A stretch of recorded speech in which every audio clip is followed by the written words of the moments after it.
they are feeding on the reserve. But all the reserve land has now been built. There are houses there. Most of them, actually, their houses are built along the corridors. Those corridors have been used by these elephants time and memorial, So they need to understand that they are in the conflict zone, and then they need to know how to coexist with these animals. A key message is that there are different economic opportunities for locals that coexistence can bring. They have projects to help people raise livestock or grow crops that elephants don't eat. One community even started doing nighttime urban safaris for tourists. So the only way we can stop the fighting is getting them to see the benefit of the tourism and the beauty, wildlife. I mean, it's just nice to watch, not to fight. They also work with local youths in these conflict zones to provide training so that they can earn money from tourism and see wildlife as a benefit, not a curse. A lot of youths in our community, they just stay at home doing nothing. Here in Livingstone or in Zambia, to just find a job, it's hard. But through cats, Gift got training and is now a community guide. He works with Chamu, the elephant whisperer, and they take us into the national park. So you can see how the ears are moving. They're flapping, so it's just like cooling its body, the temperature. To preserve this place, people must feel that they have a stake in it. The catch is to make sure that the jobs and development locals want do not ruin what makes the Victoria Falls attractive to so many. Both Gift and Chamu hope people will find a way to share this special land. People will get to learn and they will understand the animals. They will change. My prayer always is these animals, they can just live freely. In the next, maybe not even 10 years, maybe in the next 5 years, people's mindset will definitely going to change. Yeah. This episode of Assignment was presented by me, Isa Jacobson. The producer was Alex Last. That was Assignment. Good morning, Manitoba, and hello, Winnipeg. I'm Marcy Marcusa. This is Information Radio. Thanks for joining us on CBC on 89.3 FM, 990 AM on that app and YouTube. Great to have you along with us for the Thursday morning show. Today in Winnipeg, a very similar week weather-wise. You could almost copy and paste the forecast. Mix of sun and cloud, high 24, humid X 27 is what we're looking for. Brandon, 30% chance of some showers this afternoon. Your high 23, humid X 26. And up in Thompson, mix of sun and cloud as well. You might have some morning fog. That should dissipate a little later as we get into the sun comes up, of course. And a high of 21 is the temperature in Thompson today. Let's say good morning to the team. Everyone's here till 8:37. Get you through today, at least the start of the day. Jenica Sewell, good morning. Jenica is in directing the show. Hello, Abby Adiyemi. Abby is our senior tech behind the controls there. Abby will be on air covering weather and traffic. And there is Mr. Darren Marash, rounding out our Studio 15 control room crew. Darren is the producer of our YouTube stream, so you can watch the show stream live. I actually ran into someone yesterday in Lee Valley Tools. I was over there, local business, and they said, hey, I watched the show live this morning. I missed it. I slept in and I rewound it. So I said, that's what it's there for. If you miss something, there's always a way to go back and watch. Let's get to Josh Crabb. It's been busy in our news center, and he's also here live with news headlines. Hi. Good morning. Manitoba's premier says he'd be okay with putting American alcohol back on the shelves only if Canada and Washington work out a trade deal. Donald Trump is threatening to impose more tariffs on a range of Canadian goods if no trade deal is reached next week. There were no reported measles cases in Manitoba for a 3-week period in July. That's the longest stretch without new confirmed infections in the province since March 2025. But experts caution there could be another spike this fall. And the championship series of the Canadian Elite Basketball League will now be decided in a single game. Last night's opener of a 3-game series between the Winnipeg Sea Bears and Honey Badgers in Brampton had to be cancelled due to condensation on the court. Your next local CBC News is at 6:30. So you and I, at some point, are going to have to figure out what does that mean for all the ticket holders, because people are going to be calling us. Yeah. And yeah, so obviously, not you and I, but CBC, between the newsroom and our show department, we're going to have to figure that out. I suspect right. People will be wondering, what an unusual situation. It is, yeah. And I was just watching some of the highlights and crazy players slipping around. So yeah, not good.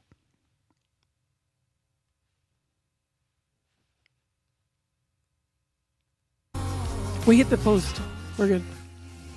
Husband and wife roots rock duo Whitehorse have been playing music together for over a decade. They're currently having a ball as the backup band for Sarah McLachlan. They'll tell you about touring with Canadian legends and what it means to come full circle as a family band. Q, this morning at 10:30 in Newfoundland, and on CBC Listen, or wherever you get your podcasts. This is World Report. Good morning, I'm Marcia Young. New details are coming to light on the investigation into the mass shooting in Tumbler Ridge, BC. 8 people were killed in the shooting in February. Court documents were unsealed after a motion by CBC News and a consortium of media outlets. They paint a picture of events that unfolded, but as Jessica Chung explains, key details are still missing. Pages of heavily redacted documents reveal a snapshot of what took place in Tumbler Ridge on February 10th. The documents identify the shooter as 18-year-old Jesse Van Rootselaar. It says police responded to a string of 911 calls that morning, one reporting 2 dead bodies and shotgun shells on the floor inside the suspect's home, another reporting a car driving erratically to the high school. It then describes the account of officers arriving at the school and hearing shots fired. The document reads, police were shot at by the suspect, which caused them to hold. Officers recount finding 6 victims at the school, plus the shooter, who died of a self-inflicted gunshot. It's not clear how much time elapsed throughout this sequence of events, as timestamps were redacted. The documents also included search warrants for computers, cell phones, and cameras that may have belonged to Van Rootselaar. It also outlined that a ChatGPT account believed to be used by Van Rootselaar was subject to an internal review in 2025 after her chat conversations, quote, discussed matters that could be related to the school shooting. Now, up until this point, these documents have been sealed due to an application from police over concerns it could compromise the investigation. The media consortium has been in court this week to argue for the redacted information to be made public. Jessica Chung, CBC News, Vancouver. Officials in British Columbia say rapidly spreading wildfires may be the new norm. The Bald Range fire in the Okanagan region caught many residents off guard. Some were forced to grab what they could and leave. Last week, an 80-year-old woman died trying to escape the flames. Now BC Premier David Eby is promising a review of the emergency response. The CBC's Michelle Allen has the latest. Huge demand on services that were just not ready. Visiting evacuees near Summerland, Premier David Eby was struck by their stories of how fast the fire moved. The Bald Range wildfire northwest of Summerland is one of the most volatile fires BC has ever faced. It outran all wildfire service models meant to predict how fast fires grow, leaving no time to issue evacuation alerts. There's an important set of lessons for us to take about how quickly this moved, and that this may be our new normal for fire speed. Eby promised to do an after-action review into the Bald Range fire response. All the agencies involved would meet to discuss what happened and ways to improve in the future. Greg Gabriel is chief of the Penticton Indian Band. He says we need to do more to address root causes of fires. We've known that these issues happen each and every year, and yet we're not doing enough to address these crises. Gabriel called for more scrutiny of industries that could increase the risk and severity of fires. In my mind, I think we're at a time that it might be too late. The province is calling in a specialized disaster response team to Summerland. They'll be assessing the damage to properties. Many evacuees are anxious to see their homes again, but some may only find ashes. Michelle Allen, CBC News, Vancouver. In Zambia, people line up outside a polling station in Lusaka for the country's presidential election. It's considered to be a test of President Hakainde Hichilema's economic reforms. He is seeking re-election. He was voted into power in 2021. Zambia's government has seen some economic progress in recent years. There are still ongoing concerns about the rising cost of living. Around 8 million people are registered to vote. The results are expected on Monday. People across Germany are marking 65 years since the Berlin Wall was first erected. It cut through the city, separating friends and families for nearly 3 decades. And as the CBC's Marina von Stackelberg tells us from Berlin, Germany is once again dealing with political divide ahead of elections.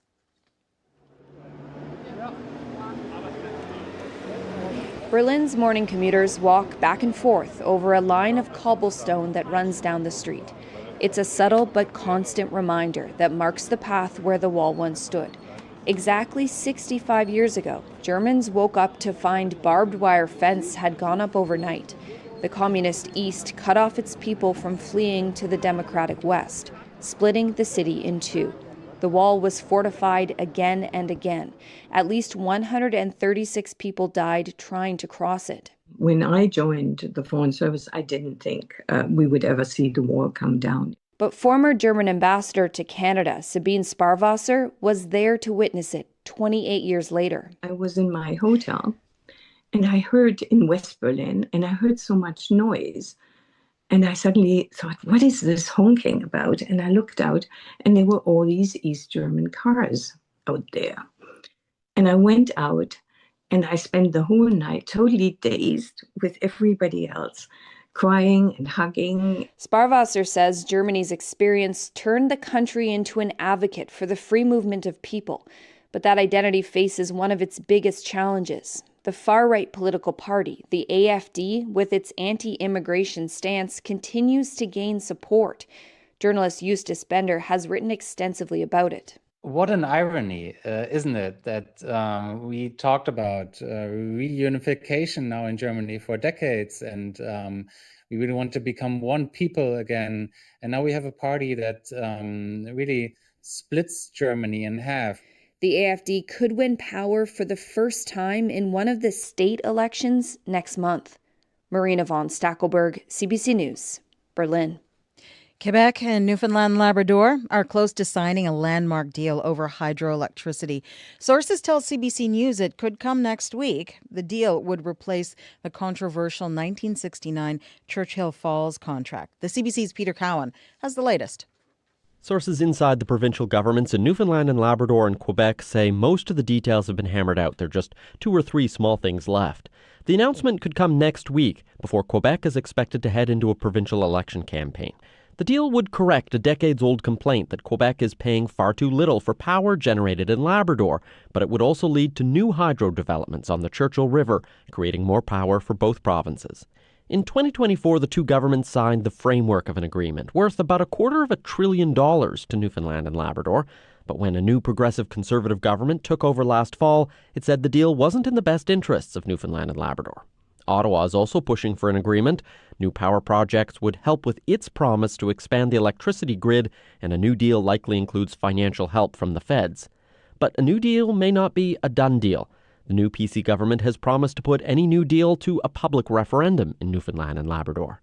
Peter Cowan, CBC News, St. John's. The Los Angeles Lakers are under new ownership again. Just 1 year after a record-breaking deal, the storied NBA franchise has been sold for an unprecedented price tag. Steve Futterman has details from Los Angeles.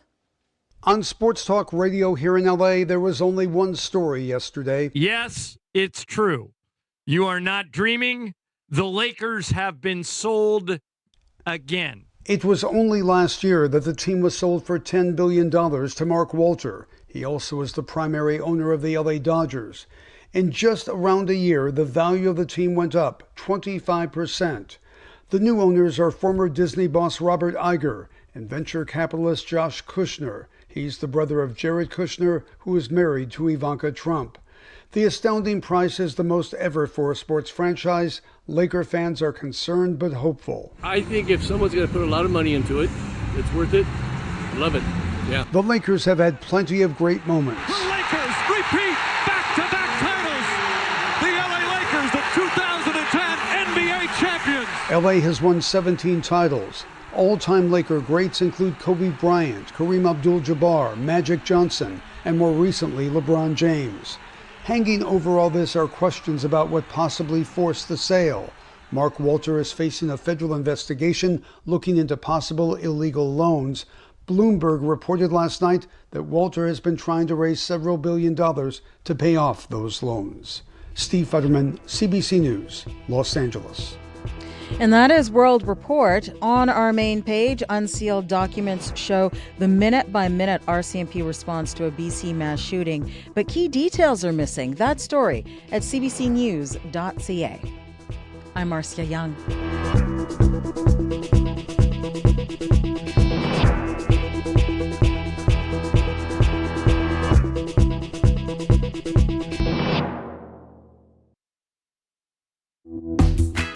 Good morning, Manitoba, and hello, Winnipeg. I'm Marcy Marcusa. Thanks for being with us on Information Radio. It's hour 1, 6:10 a.m. and 15 degrees in the city of Winnipeg, where our CBC studio is. This hour on the show, you may recall last month, 2 cyclists had their bikes stolen here in Winnipeg. They were attempting to bike across Canada. We're going to hear how their cross-country travels went, and we're going to get an update on their stolen bikes as well. In addition, wasps. Are they bugging you yet? They make outdoor gatherings uncomfortable, especially in August, especially if there's food involved too. So we're going to hear more about that. What's the buzz? And then a little later in the hour, the social media giant Meta is launching a new AI model that's cheaper, smaller, and would be competing with Chinese rivals. So our tech columnist is going to join us to walk us through what this could mean for you if you're using it. Stay tuned.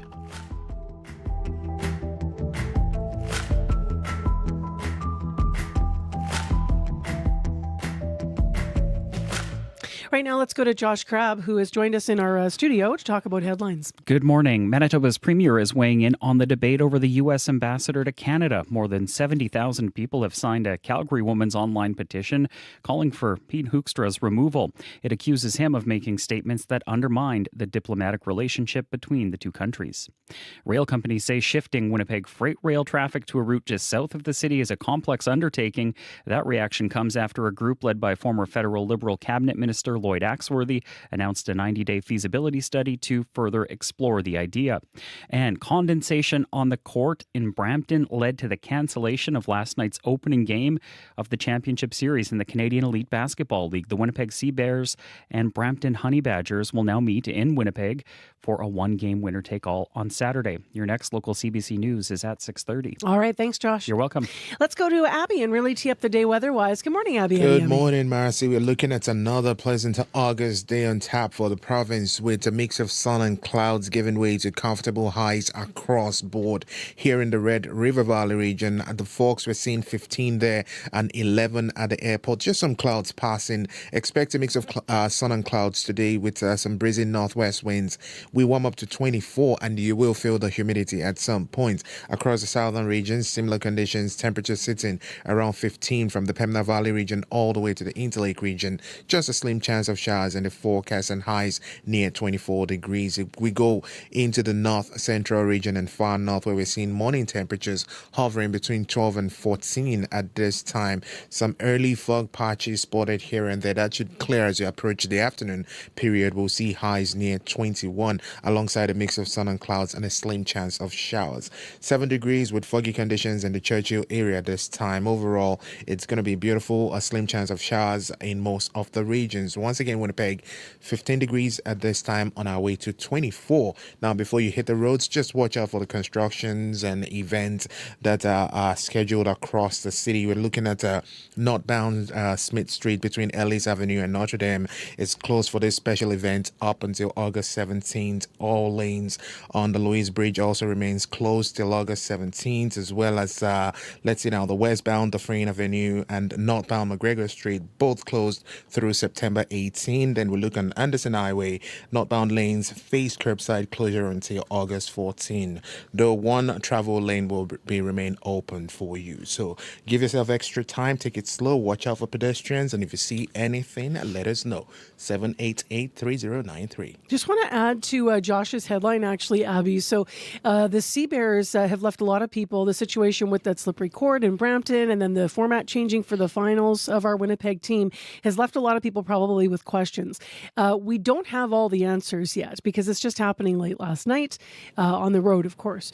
So we do know, as Josh said, that there's going to be one game, winner take all Saturday. So exciting if you have tickets to Saturday's game. Saturday's thought, game, yeah. that's what I'm thinking. If I only have Saturday's game. That's great. But if you have tickets that was, I believe, to be Sunday's game, we're still waiting for more information. I just went on the CBC site to see if there was any update. They do say additional ticketing details will be shared by them, and fans who held tickets to Game 1 in Brampton will be refunded. So they previously announced that.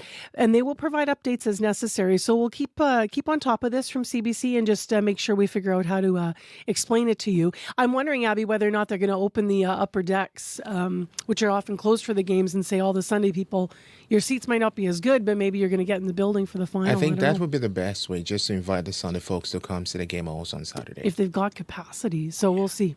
At any rate, Josh will have the latest at 6:30 and more on what we know. You're with 89.3 FM.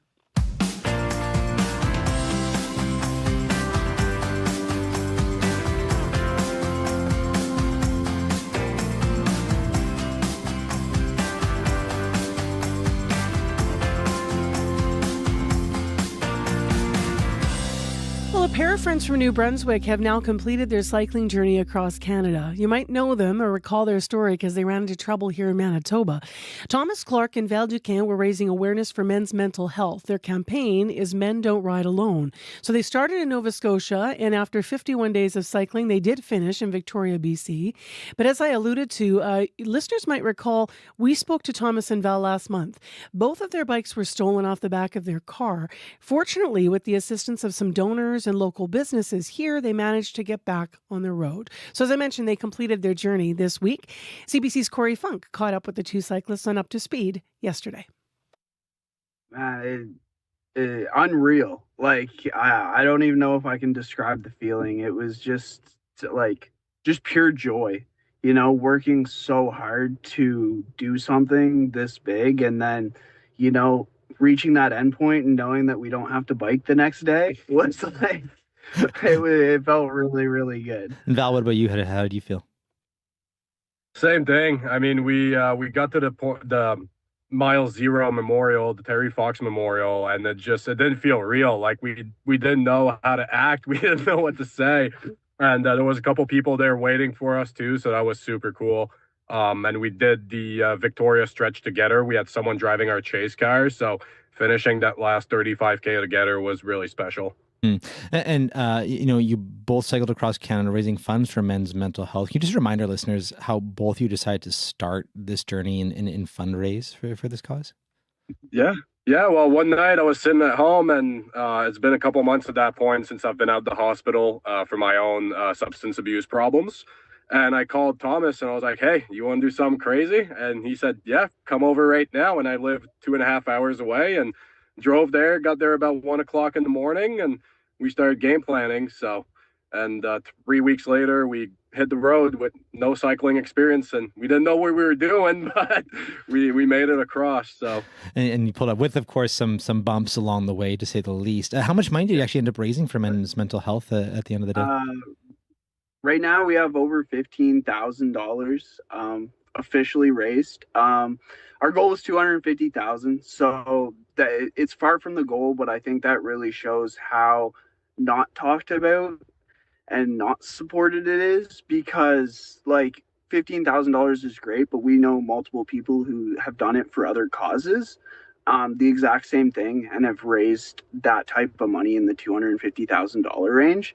So that's one thing we've reflected on, is that we're very happy that we did it for the cause we did, just because we're bringing that awareness to it that needs to be brought to it. So as mentioned, Thomas, you both unintentionally made headlines here in Manitoba last month when your bikes were stolen outside our CBC studio during an interview with Information Radio, our morning show here. What happened afterwards? Just tell us that story. So we came out of the studio, and I was the first one around the corner, and as soon as I seen the back, I was like, well, I was just in disbelief at first. I was like, did we leave them back at where we were? And I was like, no, we had them on back. So I started running frantically, and Val thought I was joking at first, because I looked back at him and said, the bikes are gone. He just like giggled a little. He was like, yeah, sure. And sure enough, they were actually gone. Wow. And then, so what did you do when you kind of sunk in that they were gone? I imagine you filed a police report, but what was the community reaction afterwards? Yes. Val got on the phone with the police after we filmed a video there, just kind of letting the audience know what was going on in the moment. And then we went down to the Winnipeg Police Department, filed a report and everything. And in all honesty, they have been so good to us. They've been in contact and they've retrieved one. I'll let Val take over for that because it was his that they found. Yeah, we were in Banff at this point, and then Tom's like honking at me because he got a call and he didn't know who it was, and then it was the Winnipeg police. I'm like, what? So anyway, we got in the car, and sure enough, they found my bike. We got the serial number matched to it, so it is the right bike. And now we're just figuring out shipping for my bike, and we're still in hopes of finding Tom's. We don't have perfect information on it because it is still an open investigation, but they have really good hopes on finding Tom's too. Okay, and did they tell you anything about how it was found or where or what the circumstances were? No, where it's an ongoing investigation, they can only say so much. Gotcha. We have confirmation that it's his, but other than that, they're not allowed to release anything. So in the meantime, though, you guys made do with other bikes. How did you get those bikes, and what was that like? We got those bikes mainly because of Canadian Tire and Radar Rodney. Radar Rodney's a local guy, and the Canadian Tires, the 6 Canadian Tires in Winnipeg came together and got us the money to get new ones. Oh, wow. So it was, we wouldn't have happened without those 2 companies for sure. So I know you, Val, you've got your bike back. Do you plan to keep those bikes now? Because I guess they're part of, I guess, at least half of your journey now. Absolutely. Yeah, we were going to keep them anyway, but having both from my side now is super awesome. Moving back home to Moncton, I'm moving back from Halifax to Moncton. And I'm going to get an apartment with 2 rooms just to keep everything from the trip in that room. So that's going to be really, really cool. And yeah, I mean, it sounds like you got a lot of things. So, how do you plan on memorializing the trip? Like, tell us about some of the souvenirs you collected along the way. It's all, random stuff, receipts, cards from the national parks we've been through. Our big sign back here, that's our sign we had on the picture yesterday. It's just our original sign, but remade for the end line. All our gear we're going to keep as memory. Tom wore the same shirt the whole trip. I know that's going to be big for him. I'm going to put that in a jersey frame and things like that. We also have handwritten cards from hotels that sponsored us, like thanking us for what we're doing. And the hood. Yeah, and then there's also the hood that we written all the names on to everyone that donated to the GoFundMe. We're going to split that in half and keep all those names written for the rest of our lives, I'm going to say. Amazing. And that shirt that you're going to frame, are you going to wash it first? No. That's bold. That's bold. Blood, sweat, and tears and everything. Yeah, hope that's a thick glass you use for the frame. Yeah. Exactly. So what's next for you guys after this? Do you have any plans? And what have you kind of learned from this journey in general? Like, of course, Val, you said you've had history with substance abuse not that long ago. What have you learned from this, and what are you going to take going forward? Well, we both learned, I think, that anything's possible. We're just 2 guys with no biking experience that had an idea and just went for it. We weren't ready for it at all, but we figured it out. And that's a big part of what we do, is that we want to prove to everyone that anything you put your mind to and you actually commit to it, you can do. And we do have big plans for next year. We're going to do another ride, which we're working on logistics for it. It's going to be be huge. Stay tuned. We're not dropping that yet. But we plan to keep this going because so far we've been able to help a lot of people. And I do know we can release the next ride. The money that we raise is going to go to us. And so we're going to try to make our own Movember that we're able to personally help people in need.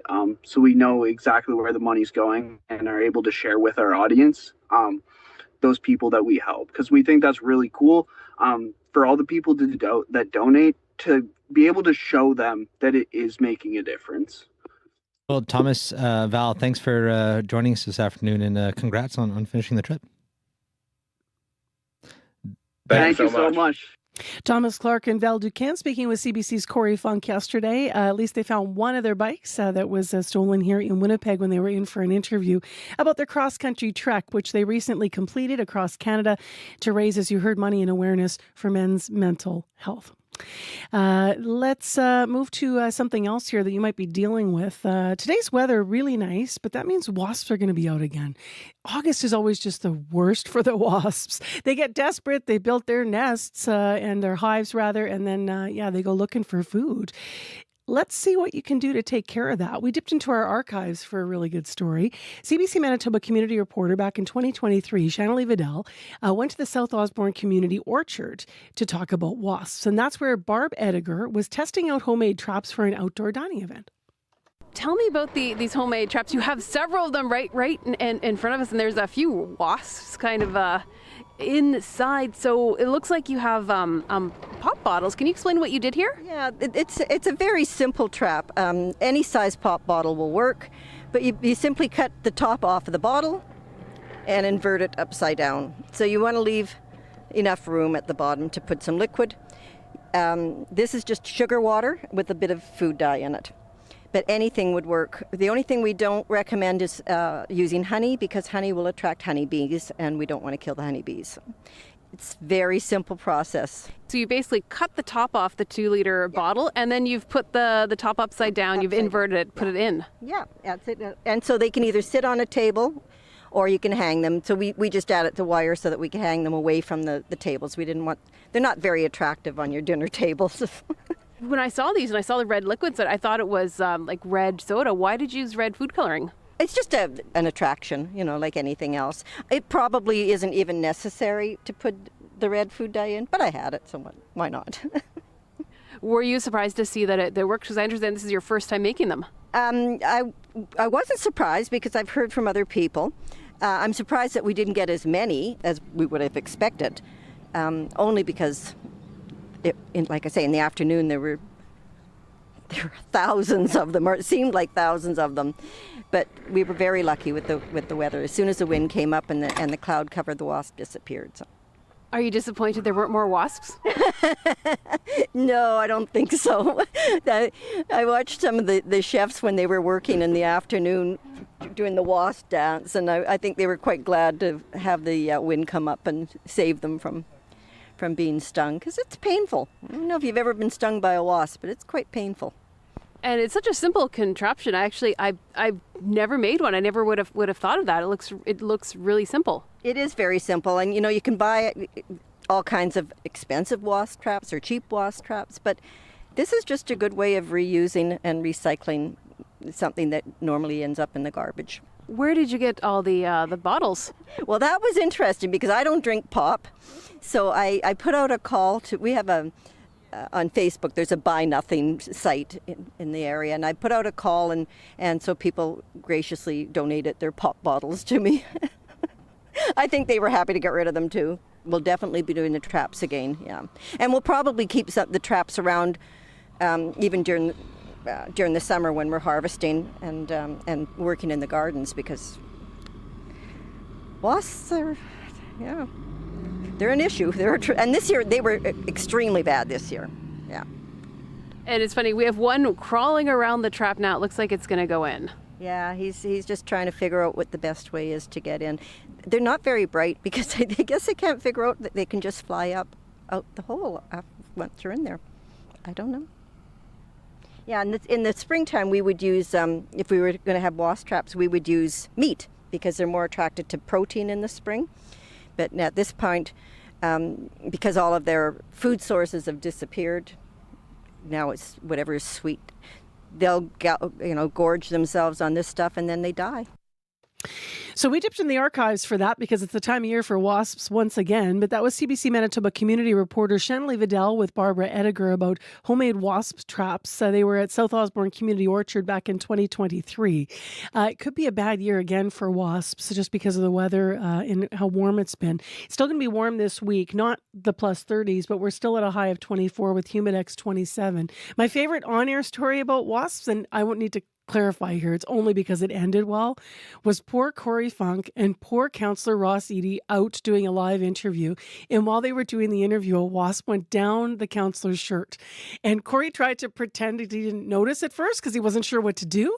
And then both of them looked at each other and just stopped like, is there a wasp in your shirt? Let's get it out. And all's well, as I said, that ends well, but it can be stressful out there. So maybe you're making one of those traps. I know I've had one of those pop bottles in my yard half cut off. They do work. Coming up to 6:30, we've got Josh Crabb in with the news and then the latest weather and traffic from Abby. I do have one traffic note I want to mention, though. Mandeep called us. They said Sherbrooke is closed between Sargent and Ellis from what they say appears to be a house fire. So there are emergency crews on scene. And just in the meantime, in traffic, avoid Sherbrooke. It's closed. You'll have to detour around between Sargent and Ellis. So 788-3093 if you need us. Your CBC News is next. This is CBC News. Good morning, I'm Josh Crabb in Winnipeg at 6:30. It's mostly cloudy and 15 downtown, cloudy and 15 in Brandon, mostly cloudy and 11 in Thompson. The Premier of Manitoba is weighing in on the debate over the U.S. ambassador to Canada. More than 70,000 people have signed a Calgary woman's online petition calling for Pete Hoekstra's removal.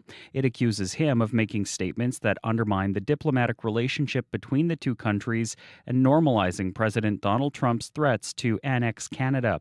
Premier Wab Kinew met with Hoekstra when the ambassador visited Winnipeg in late June. Kinew says his government has to work with everyone, including the Trump administration. Ambassador Hoekstra is our counterpart that we're going to continue to work with. So I understand Canadians' frustration who would have signed the petition, but at the elected level, Ambassador Hoekstra is a serious person, and I've found our engagements with him to be important. Kinew says he will continue to be critical of the Trump administration. He adds Manitoba will continue to be an ally to the U.S., for example, by sending firefighters south to help in their time of need. There were no reported measles cases in Manitoba for a 3-week period in July. That's the longest stretch without new confirmed infections in the province since March 2025. Manitoba Public Health says the spread of the virus is slowing down. However, with vaccination rates still below herd immunity, Dr. Philip Legacy-Ween says measles could spike again as soon as this fall. As long as there's adequate immunity around that, it dies out. But it doesn't die out when there's a large community or a large population that's unimmunized. And that's what we saw with this prolonged outbreak. Manitoba has recorded over 900 infections since the measles outbreak began in February 2025. At least 52 people have been hospitalized, while 6 others have been admitted to the ICU. Violence is escalating in the occupied West Bank. Israeli forces are clashing with Jewish settlers blockading Palestinian homes. Military officials say one Israeli has been detained and 2 unauthorized outposts dismantled. The confrontation is drawing international condemnation. Julia Chapman reports. A rare confrontation between Israeli forces and settlers in the occupied West Bank. Palestinian families say the settlers have been in Qusra since Sunday, blockading 2 homes. Ruqayya Hassan Abu Rida describes how settlers attacked her family and trapped them in their home. She says they repeatedly cut off their water and electricity. Israeli forces tried to remove the settlers yesterday, but their efforts were unsuccessful. The Times of Israel reports that IDF forces and border police arrived early this morning to make another attempt. International law does not allow for Israeli settlements in the West Bank, but they have been growing in number. At a UN Security Council meeting earlier this week, one official said the West Bank is at breaking point. Julia Chapman, CBC News, London. More international and national news coming up in World Report at 7. The public will get a chance to weigh in today on a plan that would reshape a big chunk of eastern Winnipeg. City bureaucrats are recommending the adoption of a 40-year development plan for South Transcona. It would see the construction of approximately 7,500 housing units for more than 20,000 people. That has some worried they'll lose the small-town way of life they've come to love. Jim Johnston has lived in the area with his wife, Judy, for 50 years. We don't want a future that has high density in my backyard. And to break that up, I'm sure that I'm not the only one that has acreages that want to keep acreages, because you keep people at bay, you have your privacy. You can't put a dollar sign on that. A public hearing on the plan is being held today at City Hall. It still has a couple of hurdles to clear before going to a vote by council. And finally, the first game of the Canadian Elite Basketball League's Championship Series was called off due to unsafe playing conditions. The crew chief here has decided that the court isn't safe to play right now, so they're just announcing how they're going to handle this delay of game. The Winnipeg Sea Bears and Brampton Honey Badgers opened their best-of-3 series at Brampton's CAA Centre yesterday in a game broadcast on CBC, but play was suspended early due to condensation on the court. A statement on social media later from the Canadian Elite Basketball League says the final will now be decided in a single championship game. The Sea Bears and Honey Badgers will meet in Winnipeg at Canada Life Centre this Saturday, with the winner to be crowned league champion. Tip-off is set for 2:30 in the afternoon. That is the CBC News from Winnipeg. Your next local CBC News is at 7:30. An unusual story. All right, thanks, Josh. You're welcome. We'll update that as we have more information. As Josh said, there's really just statements from the league right now talking about the new format, but we don't have all of the details about what that means for people who had tickets in Winnipeg those other games. Okay, let's get into what is happening in weather, and then we'll turn to traffic. But Abby's covering both. Yes, Marcy, we are set for another seasonable day with highs reaching the low and mid-20s across the northern region and southern Manitoba today. Here in the Red River Valley region, Winnipeg, we're sitting at 15 at the Forks, 11 at the airport. Some cloudy conditions outside. We're heading for a mild high of 24 as a mix of sun and clouds continues through the day. Across other regions in the south, Morris is at 15, Brandon 15, Dauphin 10, Gimli 12. All the regions will see a mix of sun and clouds today, with highs climbing near 24 degrees alongside just a mild breeze and a slim chance of scattered afternoon showers across the Pembina Valley region. Some areas in the Westman and Parkland region will also get a slim chance of scattered passing showers. While up north, we're looking at clear to cloudy conditions at this time. The Power Flin Flon sitting around 11 degrees, Thompson's at 12, sunny into the lake at 9 degrees, and of course Churchill still dealing with those foggy conditions at 7 degrees at this time, but that should clear around the lunch break. Across the north, we'll see the skies clear late this afternoon with highs reaching 21. To the lake at 10 right now, expect a cooler high of 18 for that region, along with a slim chance of showers and a risk of thunderstorms later in the day. Then if we go towards the Churchill region, we are seeing 7 at that region in this time with those foggy conditions as mentioned. On the roads, just remember the Louis Bridge is closed until August 17th. Northbound Main Street, Smith Street is closed for that event up until the 17th of August. Then through September 18, westbound Dufferin to from Powers to McGregor, and northbound McGregor from Dufferin to Selkirk is also fully closed, so you need to find alternate routes. Also, keep in mind, Anderson Highway northbound is down to 1 lane near the Springfield area until August 14. So if you see anything in traffic you want us to know, let us know. 788-3093. Once again, Winnipeg at 15 degrees at the Forks. All right, thanks, Abby. Thank you. Phil DeMont joins us now live on CBC with business news. Hey, Phil. I was listening to that sea bear story. Yeah, weird, eh? Well, in the old days, in the old Boston Garden, they had a parquet floor, which was little pieces of wood, and they laid it across the ice surface with a little protective layer. So periodically, they'd have this problem. If it was too hot, the water would leak up through the garden's floor, and people would have to stop the game and basically do the same thing, like wipe it up and keep on playing. I can't recall if we've ever had that here in Winnipeg over the years. Surprising. But of course, sea bears are new here. But we've had very hot summers this year. So who knows what happened in Brampton? Probably something similar. Yep. You are here to talk about U.S. inflation. It came out yesterday for July. Their reports were positive. Why is that good news for Canada, Phil? It's because of the links, the economic links between the two countries. American Consumer Price Index in July, 3.4%. A bit better than the June number. The core rate also down 2.4%. So Scott Anderson over at the Bank of Montreal says it should ease fears at the U.S. Federal Reserve of a looming inflationary spiral because of the Iran-U.S. conflict. That was the concern of the central bank, that oil prices would lead to other prices going up. Now traders think there's less than 50% chance that the central bank will raise rates at the next meeting. That's what's important to Canada.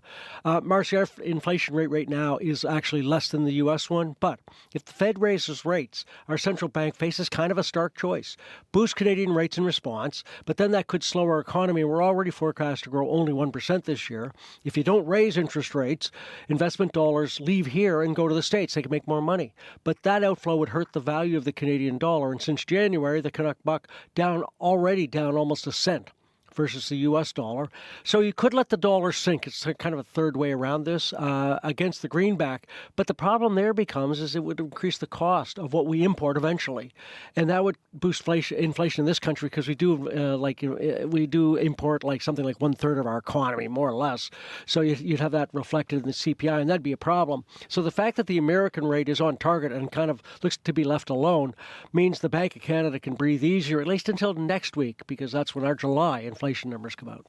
To another story here, why is there pushback on the deal to sell the payments company Moneris? Yeah, this surprised me. RBC and BMO agreed to sell Moneris this week on Tuesday to a California private investment firm, Francisco Partners, $2 billion in cash, but it wasn't the price tag that attracted criticism. The griping was really around something usually reserved for weapons sales, national security.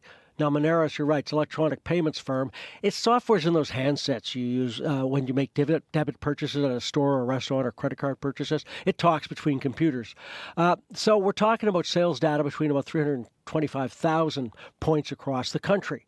In the world of the electronics, that means all that information now will be in the hands of an American investment firm. Could lead to the data being sold or getting accessed by foreign entities.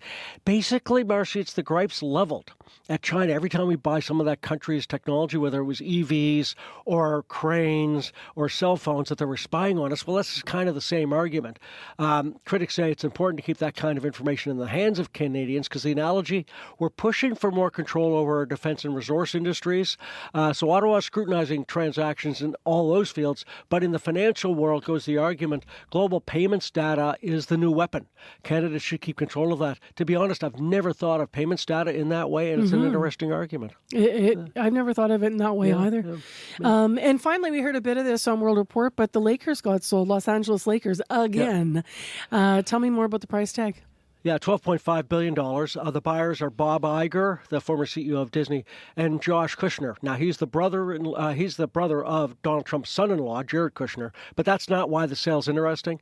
Lakers were only sold a year ago, and the sale of a sports team usually takes many years, but last year's majority owner, Mark Walter, he faces unrelated legal troubles. So it looks like the sale might be an effort to insulate the Lakers from these financial woes. It looks like they went hunting for a buyer, and that's when they ended up with Iger and Kushner.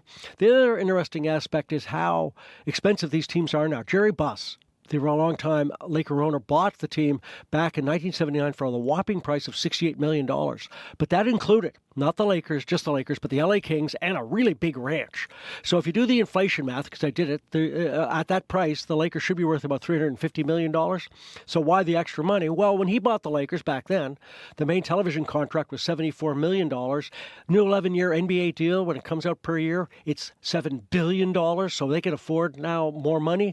But here's your pointless trivia. Did you ever wonder why they're called the Lakers when there's no lakes in Los Angeles? Because the original team was in Minneapolis, Minnesota, the land of 10,000 lakes. I don't think I ever knew that. So, I mean, I knew about Minnesota, but I don't think I ever knew that it connected to the Lakers. Interesting. I'm one of those old men who just accumulates weird information. We like it. Thanks, Phil. Thanks, Marcy. That's Phil Demont on our CBC Business News.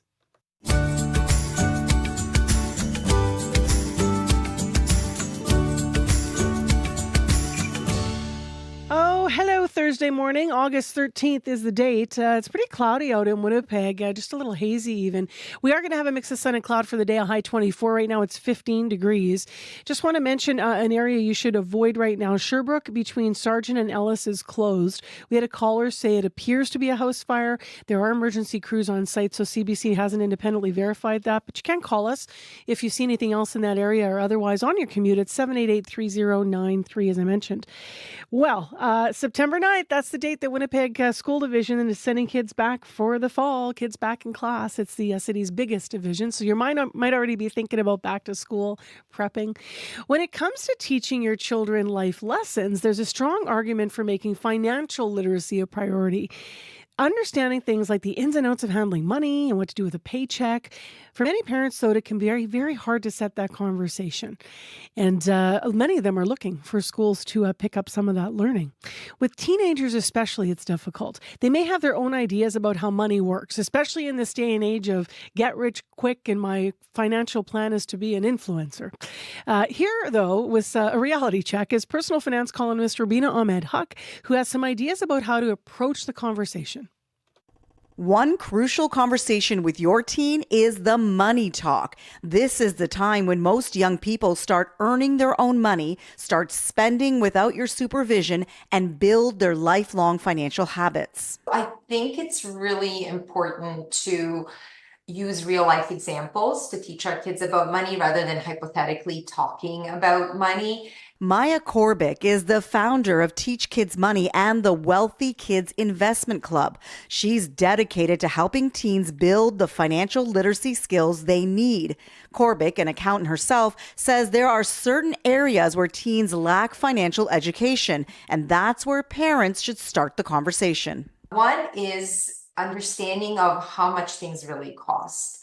Unless the teenager unless they're making their own money, a lot of times they're not aware of the cost. And then the other, I guess, area where teenagers lack awareness with respect of money would be saving money and delaying gratification. Korbick says with back to school shopping in full swing, this is the perfect time to have the money talk with your teenage kids. Give them a budget to stay under, show them how to comparison shop and look for best value, and above all, let them make mistakes.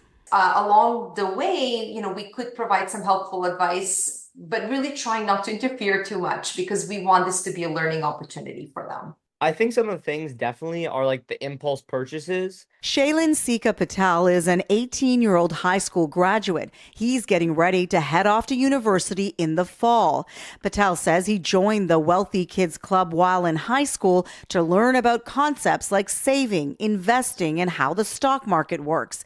But adds his parents also support his financial literacy journey. They taught me from even when I was getting birthday money from when I was really little, save 50% of all the money that you get, and then use the other 50% as spending money to have fun. Soon-to-be university student Patel says parents who want to teach their teens about money should look for fun ways to access the right information. I'd also say like YouTube is a great resource as well. Like it's free, everything there. You can find pretty much like a video on anything.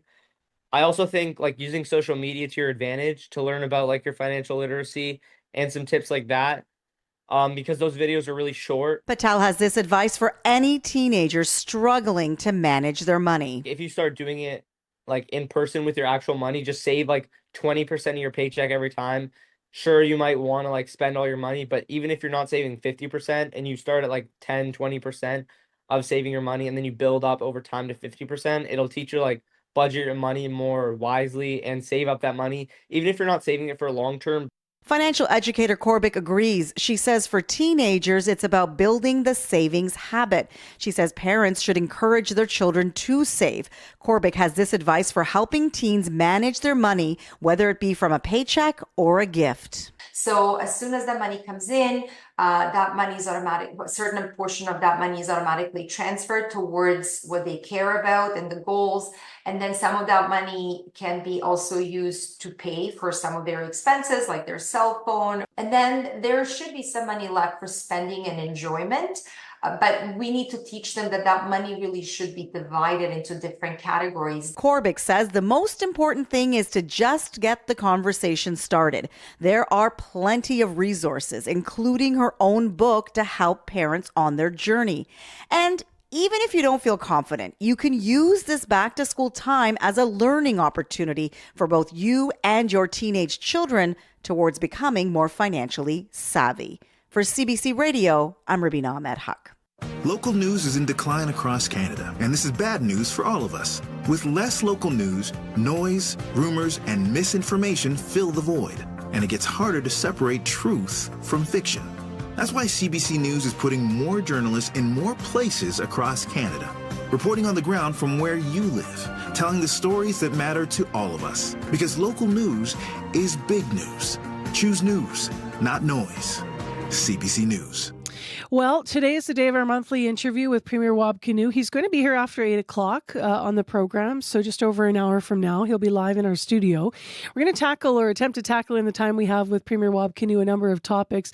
We'll try to understand and get more clarity about what he said yesterday about the U.S. booze ban.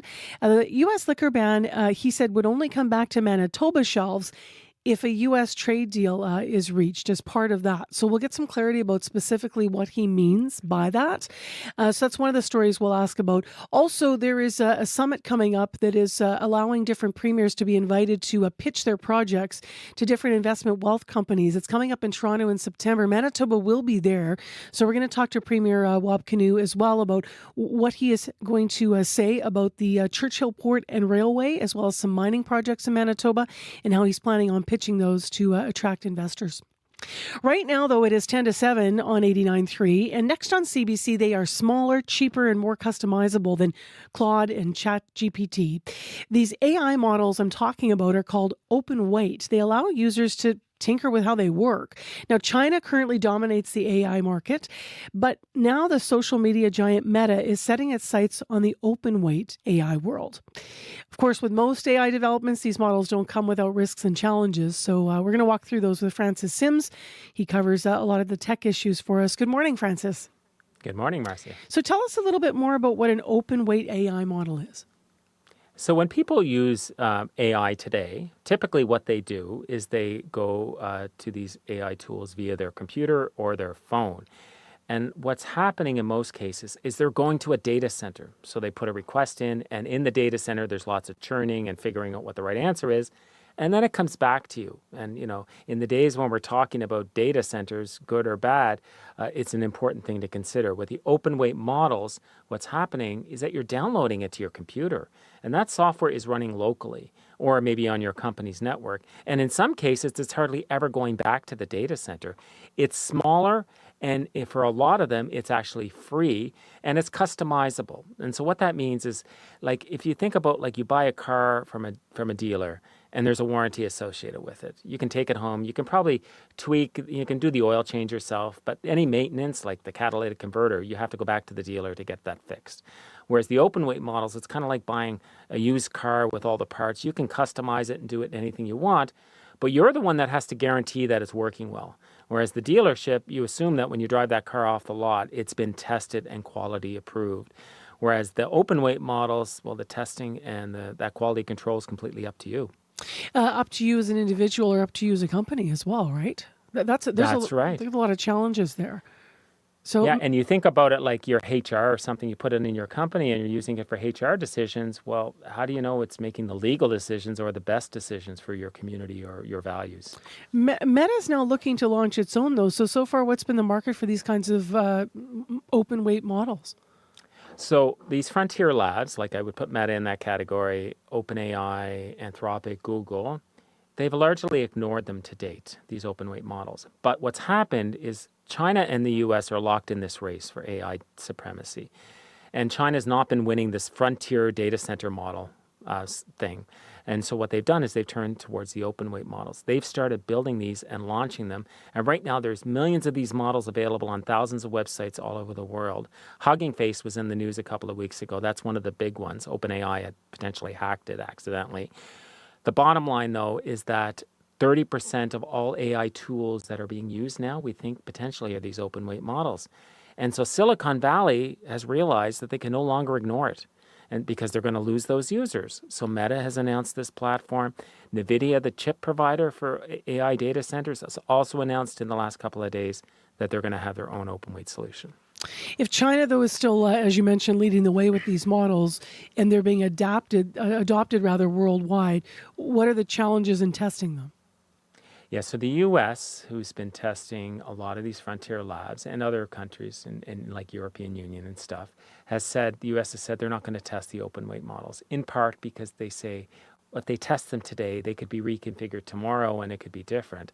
But I think the deeper issue is that they don't want to test a Chinese model, because when they test it, they're effectively divulging vulnerabilities because they want to know if they can basically, find them, and they don't want to disclose those secrets. And so what that means is the most, this big emerging platform that's taking a large market share in AI is completely untested for the most part, and it's relying on the user to test it. And when you think about like the tragedy that happened at Tumbler Ridge, when that happened, we asked, was OpenAI doing enough? OpenAI was doing a lot. They had a trust and safety team, and now they're doing more. In this situation, nobody's doing anything. It's up to the users. So that's that's the concern with these things, right? As they grow, because we think by the end of the year, it could be half of the tools are these open-way tools because they're just so accessible and free. And there's already a data center backlash, so it's a perfect solution. What does all of this mean in Canada? So in Canada, we have a great company called Cohere, which has their own AI solution like this, and you can download an open weight model from them. And if you're a researcher, you can use it for free. And I would, encourage people to try a Canadian solution. I think for Canadian companies, over the long term, it's great because it means that instead of pouring money into Silicon Valley for these large subscriptions, some Canadian companies are paying thousands of dollars a day, tens of thousands, the large ones. Think like maybe the banks, for example, or the tech firms. And what that might mean is the money can now stay more in the community, right? We always talk about that. We don't want to put the money, so it's kind of like the model with local taxis versus like these ride-sharing apps, right? Much of that money goes to some other country, to the company that's headquartered somewhere else.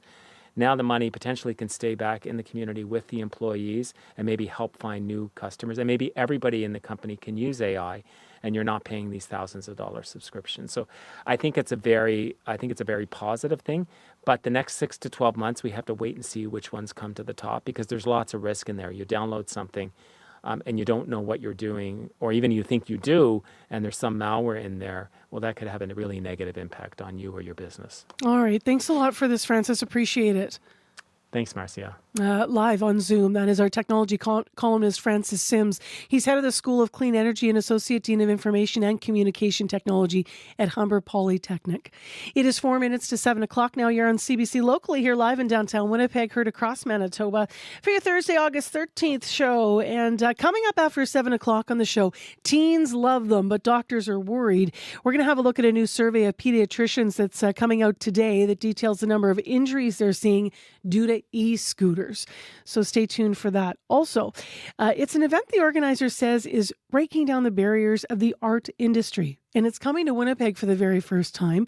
We're going to hear more about art that sells for less than $100 in a big expo that's coming to Portage Place, in fact, just near the CBC here. And then later at 10 to 8 this morning, residents are worried about a development that's proposed for South Transcona. It's a huge plan, the South Transcona development plan. It could drastically change the area, which is right now for some of the residents that live there, a slice of rural life right inside the perimeter. We visited there, and so we're going to hear from some of those residents what their concerns are about what the city's proposing. Stay tuned for that. Mostly cloudy in Winnipeg, 15, high of 24. Traffic moving well, except you want to beware of Sherbrooke, which may still remain closed between Sargent and Ellis. 788-3093 with any update.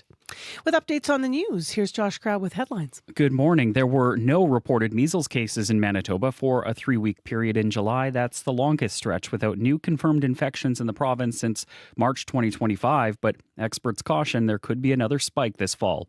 A Winnipeg woman is suing after fracturing her wrist and suffering a concussion while playing pickleball. A statement of claim says she collided with metal bars, which weren't padded or signed, on an indoor court. The Winnipeg South Pickleball Club is aware of the claim, but isn't commenting as the matter is before the courts. And as you've been hearing, the championship series of the Canadian Elite Basketball League will now be decided in a single game. Last night's opener of the best of three between the Winnipeg Sea Bears and Brampton Honey Badgers had to be cancelled in Brampton due to condensation on the court. Your next local CBC News is at 7:30. All right, thanks, Josh. You're welcome. Josh Crab filling in for Heather Wells all this week live from our news center. Well, stay with us here on 89.3 FM. Still ahead on CBC, we have World Report at 7 o'clock. It's 1 minute to.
Tomorrow on The Current. I'm JP Tasker. In a new age with AI summaries in search engines and social media that lacks news, there are a growing number of news deserts across Canada, where newsrooms have been so cut back that no one is regularly covering City Hall. We'll talk about how the misinformation around is leaving journalists and the Canadian government concerned. Coming up on The Current. The Current, this morning at 8:37, 9:07 in Newfoundland, and on the CBC Listen app. This is World Report. Good morning. I'm Marcia Young. New details are coming to light on the investigation into the mass shooting in Tumbler Ridge, BC. 8 people were killed in the shooting in February. Court documents were unsealed after a motion by CBC News and a consortium of media outlets. They paint a picture of the events that unfolded, but as Jessica Chung explains, key details are still missing. Pages of heavily redacted documents reveal a snapshot of what took place in Tumbler Ridge on February 10th. The documents identify the shooter as 18-year-old Jesse Van Rootselaar. It says police responded to a string of 911 calls that morning, one reporting 2 dead bodies and shotgun shells on the floor inside the suspect's home, another reporting a car driving erratically to the high school. It then describes the account of officers arriving at the school and hearing shots fired. The document reads, police were shot at by the suspect, which caused them to hold. Officers recount finding 6 victims at the school, plus the shooter, who died of a self-inflicted gunshot. It's not clear how much time elapsed throughout this sequence of events, as timestamps were redacted. The documents also included search warrants for computers, cell phones, and cameras that may have belonged to Van Rootselaar. It also outlined that a ChatGPT account believed to be used by Van Rootselaar was subject to an internal review in 2025 after her chat conversations, quote, discussed matters that could be related to the school shooting. Now, up until this point, these documents have been sealed due to an application from police over concerns it could compromise the investigation. The media consortium has been in court this week to argue for the redacted information to be made public. Jessica Chung, CBC News, Vancouver. Officials in British Columbia say rapidly spreading wildfires may be the new norm. The Bald Range fire in the Okanagan region caught many residents off guard. Some were forced to grab what they could and leave. Last week, an 80-year-old woman died trying to escape the flames. Now, BC Premier David Eby is promising a review of the emergency response. The CBC's Michelle Allen has the latest. Huge demand on services that were just not ready. Visiting evacuees near Summerland, Premier David Eby was struck by their stories of how fast the fire moved. The Bald Range wildfire northwest of Summerland is one of the most volatile fires BC has ever faced. It outran all wildfire service models meant to predict how fast fires grow, leaving no time to issue evacuation alerts. There's an important set of lessons for us to take about how quickly this moved, and that this may be our new normal for fire speed. Eby promised to do an after-action review into the Bald Range fire response. All the agencies involved would meet to discuss what happened and ways to improve in the future. Greg Gabriel is chief of the Penticton Indian Band. He says we need to do more to address root causes of fires. We've known that these issues happen each and every year, and yet we're not doing enough to address these crises. Gabriel called for more scrutiny of industries that could increase the risk and severity of fires. In my mind, I think we're at a time that it might be too late. The province is calling in a specialized disaster response team to Summerland. They'll be assessing the damage to properties. Many evacuees are anxious to see their homes again, but some may only find ashes. Michelle Allen, CBC News, Vancouver. In the occupied West Bank, violence is escalating. Israeli forces are clashing with Jewish settlers blockading Palestinian homes. Military officials say one Israeli has been detained and 2 unauthorized outposts dismantled. The confrontation is drawing international condemnation, including from the U.S. ambassador to Israel. Julia Chapman reports. A rare confrontation between Israeli forces and settlers in the occupied West Bank. CCTV footage shared with the Reuters news agency shows IDF soldiers using tear gas to disperse settlers. Palestinian families say the settlers have been in Qusra since Sunday, blockading 2 homes. Ruqayya Hassan Abu Rida describes how settlers attacked her family and trapped them in their home. She says they repeatedly cut off their water and electricity. Israeli forces tried to remove the settlers yesterday, but their efforts were unsuccessful. The Times of Israel reports that IDF forces and border police arrived early this morning to make another attempt. In a statement, the Israeli military says it has dismantled outposts and taken 1 Israeli into custody. International law does not allow for Israeli settlements in the West Bank, but they have been growing in number. At a UN Security Council meeting earlier this week, one official said the West Bank is at breaking point. Israel's ambassador Danny Danon says criticism fails to acknowledge attacks against Israelis. This council is focusing on one side of the violence while ignoring the other. In a rare defense of Palestinians, U.S. Ambassador to Israel Mike Huckabee described the settlers in Qusra as terrorists, calling their actions criminal and disgusting. Julia Chapman, CBC News, London. Polls are opened in England's seaside town of Clacton. A by-election there will determine the future of far-right Reform UK party leader Nigel Farage. Farage resigned his seat as MP after controversies surrounding his financial dealings. Now he wants it back. After casting his ballot today, Farage spoke about his time with voters. The major criticism is the cost. We have offered to pay for the cost of this by-election in full, and I hope the government accepts our offer. His main opponent is a comedian who plays the satirical character Count Binface. Binface actually wears a trash can over his head. All of the other main parties are boycotting the vote, calling it fake. They refuse to enter any candidates into the race. Quebec and Newfoundland and Labrador are close to signing a landmark deal over hydroelectricity. Sources tell CBC News it could come next week. The deal would replace the controversial 1969 Churchill Falls contract. The CBC's Peter Cowan has the latest. Sources inside the provincial governments in Newfoundland and Labrador and Quebec say most of the details have been hammered out. There are just 2 or 3 small things left. The announcement could come next week before Quebec is expected to head into a provincial election campaign. The deal would correct a decades-old complaint that Quebec is paying far too little for power generated in Labrador, but it would also lead to new hydro developments on the Churchill River, creating more power for both provinces. In 2024, the 2 governments signed the framework of an agreement worth about $250 billion to Newfoundland and Labrador. But when a new progressive conservative government took over last fall, it said the deal wasn't in the best interests of Newfoundland and Labrador. Ottawa is also pushing for an agreement.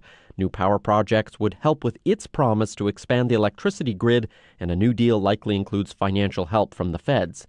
But a new deal may not be a done deal. The new PC government has promised to put any new deal to a public referendum in Newfoundland and Labrador. Peter Cowan, CBC News, St. John's. From minor scrapes to brain trauma and death, pediatricians and ER doctors across Canada are reporting a spike in childhood e-scooter injuries.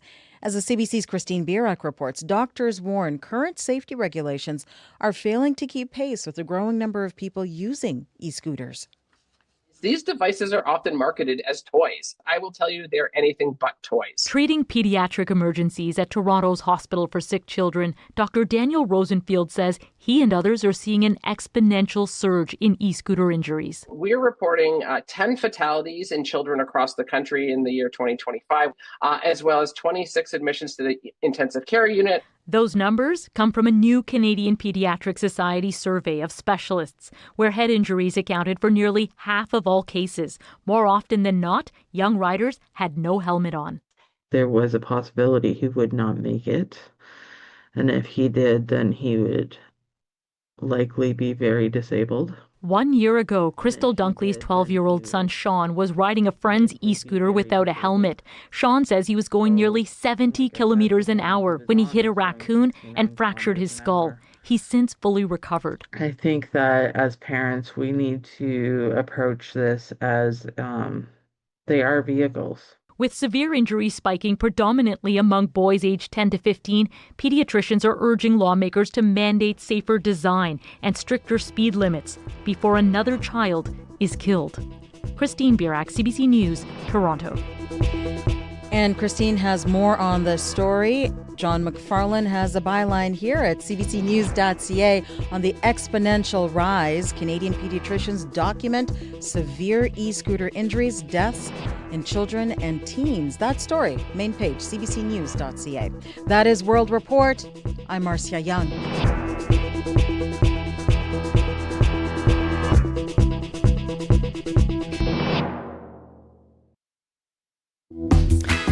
Well, straight ahead here on Information Radio, live from downtown Winnipeg, we're going to talk more about that report from the Canadian Pediatric Society as we await more specific rules for e-scooters and e-bikes in Manitoba.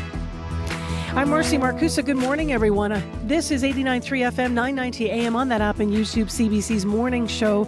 And in addition to that story this hour on the program, we want to talk about something you might be going to today. If you're looking for artwork that won't break the bank, there's a new art show that's going to have hundreds of pieces from local artists, all for less than $100. We'll find out how it got started out of one woman's home and why it's now popular all across Canada and coming to Winnipeg. In addition, this hour, coming up at 10 to 8, residents are worried that the South Transcona development plan from the city of Winnipeg could change their area, which is a slice of rural life that's just inside the perimeter. That's where we sent CBC reporter Jim Agapito to hear more about these residents' concerns, and we'll hear his report before 8. Right now, Josh Crabb is in with other updates on stories. Good morning. Good morning. Manitoba's premier says he'd be okay with putting American alcohol back on the shelves only if Canada and Washington work out a trade deal. President Donald Trump is threatening to impose more tariffs on a range of Canadian goods if no trade deal is reached next week. Rail companies say shifting Winnipeg freight rail traffic to a route just south of the city is a complex undertaking. That reaction coming after a group led by former federal Liberal cabinet minister Lloyd Axworthy announced a 90-day feasibility study to further explore the idea. And condensation on the court in Brampton led to the cancellation of last night's opening game of the championship series in the Canadian Elite Basketball League. That means the Winnipeg Sea Bears and Brampton Honey Badgers will now meet in Winnipeg Saturday for a one-game winner-take-all championship final. Your next local CBC News is at 7:30. Thanks, Josh. You're welcome. All right, a brief look at weather and traffic with Abby now. Yes, Marcy, a beautiful day settles across the province with a mix of sun and clouds bringing comfortable highs, mid-20s across board. Winnipeg right now, 16 at the Forks, and of course, we're seeing a mix of sun and clouds today with a mild high of 24, and that's what we see across the regions. On the roads, Sherbrooke is closed near Sargents due to an ongoing house fire. We have emergency vehicles on scene, and of course a stall is blocking the northbound Century Pass Portage. Don't forget Smith Street and Louis Bridge closed until August 17th, and also if you're down Henderson, it's closed until tomorrow, so take it easy out there. You see anything in traffic, give us a call, 788-3093.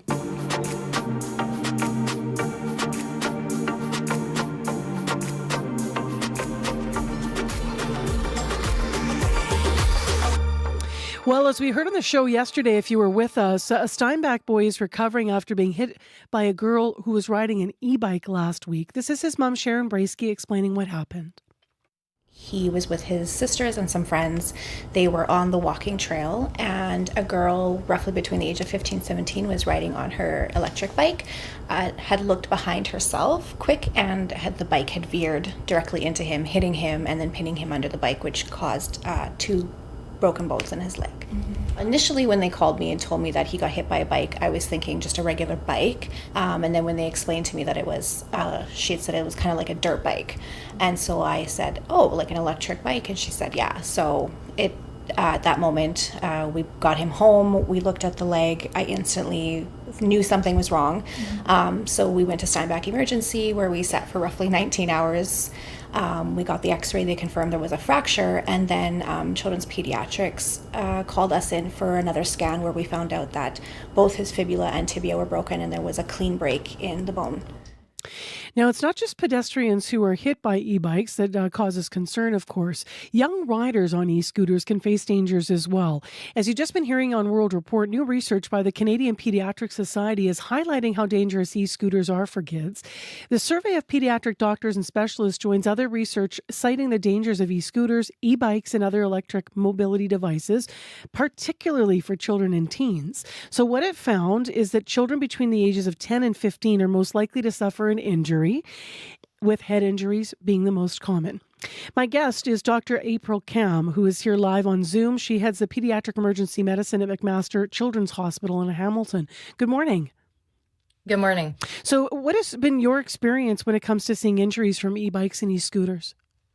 Yeah, we are definitely seeing an increase in volume and severity of injuries due to e-scooter use. It's been exponential, about 4 times more from last year. And as you had highlighted earlier, these aren't, just minor injuries. We're seeing concussions, fractures of not just the arms and legs, but also skull fractures. We're seeing bleeds in brains, as well as injuries to the spleen, liver, kidneys. Well, why has this uptick happened quite suddenly?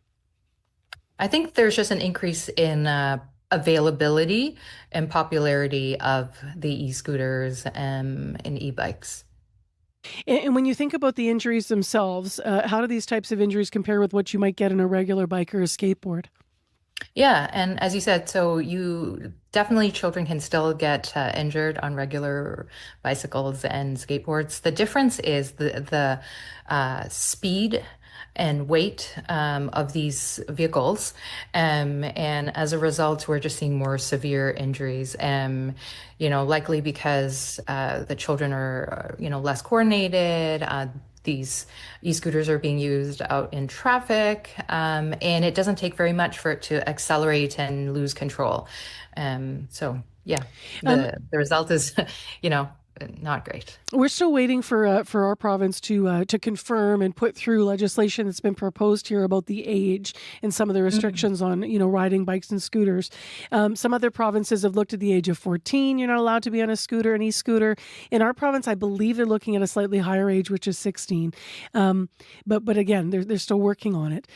Is there an age where where we find that responsible use of these e-devices is done more safely, or is it all about the regulation about speed?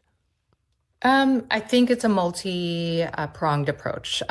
Certainly, the Canadian Pediatric Society recommends that for children under 16, they shouldn't be operating e-scooters or e-bikes and shouldn't even be riding as passengers because these are motorized devices. They're motorized transportation vehicles and not toys. The survey from the Canadian Pediatric Society, what are the findings that stood out most for you? I think number one, that this is a nationwide problem. It's not just a Hamilton issue or Toronto issue or Vancouver. It is across the country, and they're affecting children from, across the country, as well as the injuries are severe. There are children who are needing intensive care unit admission. They are needing surgeries. So I think that it's a wake-up call for adults and teens and children, for the country, from the perspective of people who care about kids and who want to prevent unnecessary injury. You mentioned the most common injury is a head injury. So I'm wondering whether or not people should think about wearing different types of helmets on e-scooters and e-bikes rather than a regular bike helmet? What the findings, both locally as well as across the country, we're finding is that people aren't actually even wearing helmets, period, or at least a lot of them are not wearing helmets. So I think that's the number one thing. So we would say, at the very minimum, wear a proper fitting helmet if you're choosing to go on these devices. And that being said, helmets aren't a force field. They can prevent some severe injuries, but certainly, as you know and are aware, if you're in a high-speed motor vehicle collision, there's only so much a helmet can do. But certainly you should be wearing one to prevent, to do your part if you're choosing to wear these, to use these motorized vehicles. Yeah. Yep. There's also motorcycle helmets, I guess. I wondered if they had more protection for folks. I'm not sure if that's the answer. Mm-hmm. Well, we'll see what the regulations have to say. Before you go, briefly, what other changes do you want to see to improve safety? I'd like to see that the manufacturers make sure that they prevent the scooters and or bikes from the speed from going too fast. Like they can't be adjusted and or easily maneuvered so that they can be bypassed. I feel like the municipalities and governments, local governments can ensure that they're enforcing existing laws and bylaws, that there is a higher education campaign for caregivers and children and teens about the potential dangers of these vehicles, and again for the manufacturers and stores that are selling them to not be marketing them as toys for children, because they're not. Yeah, an e-scooter is not a skateboard. Thank you very much for your time. Thank you. Take care. That's Dr. April Kam. She's a division head of pediatric emergency medicine at McMaster Children's Hospital in Hamilton.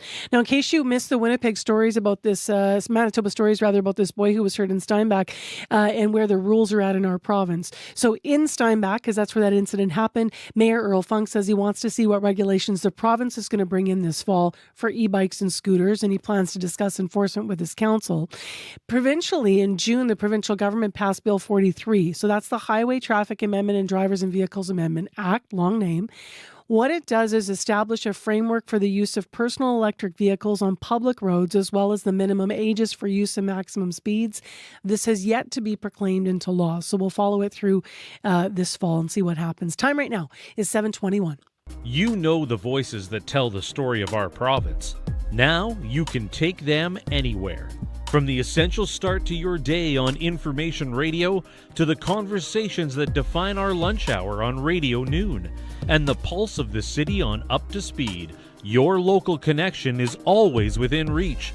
Just open the CBC News app, tap the local drop-down, and hit play.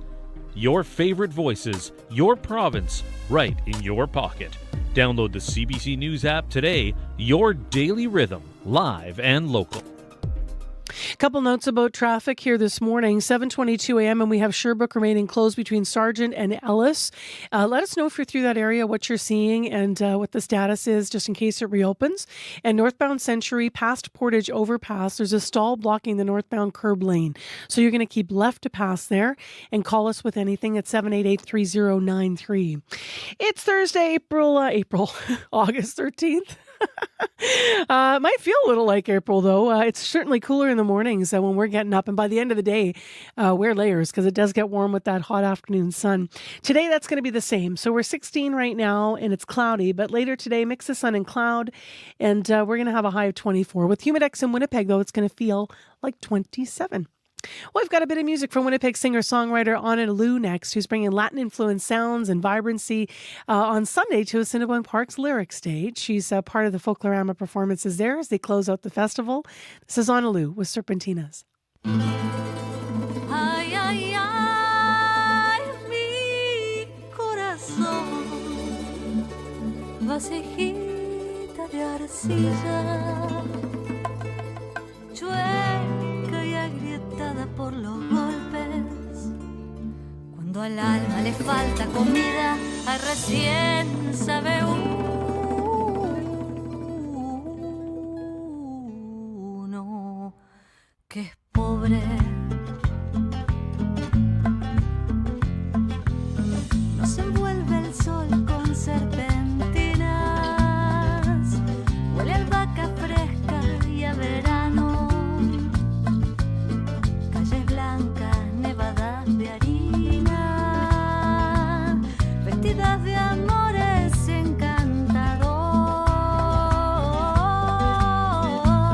Y mientras te miro en mi pecho latir se hace grito. Sé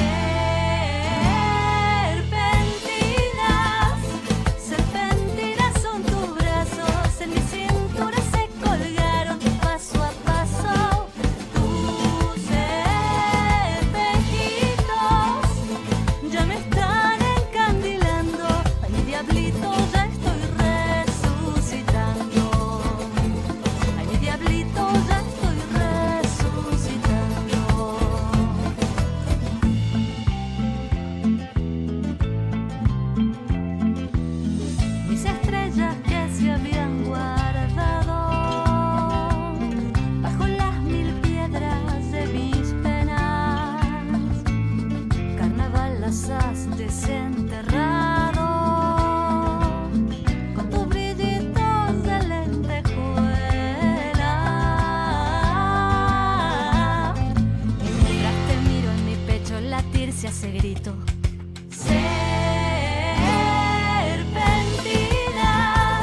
Serpentinas son tus brazos, en mi cintura se colgaron. Warm weather music on a chilly start to the morning today. That is Winnipeg's Analu, bringing the Latin-influenced sounds and vibrant energy through her music. As I mentioned, she is performing Sunday at Assiniboine Park's Lyric Stage. You might have seen her, though, at some of the pavilions for Folklorama. Folklorama wraps up on Saturday in Winnipeg. Paul McGowan is here now. This would be good music for someone to go to bat to, right? Oh, yeah, it's a great wake-up song. Good times. Let's talk about that. The Blue Jays winning their third game in a row last night.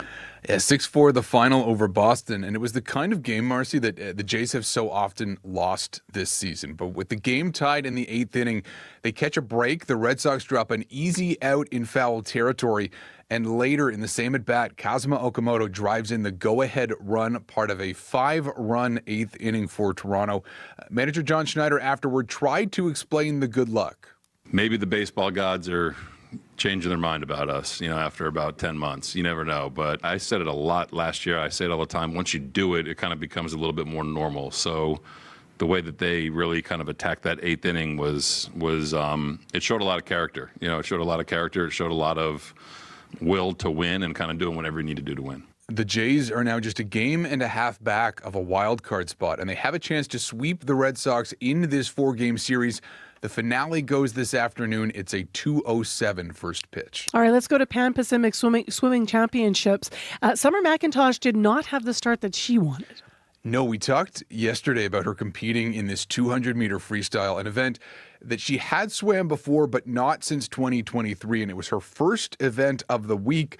And honestly, she was good. She finished with a silver medal, although if you listen to her post-game interview, you would think that she finished back in 8th.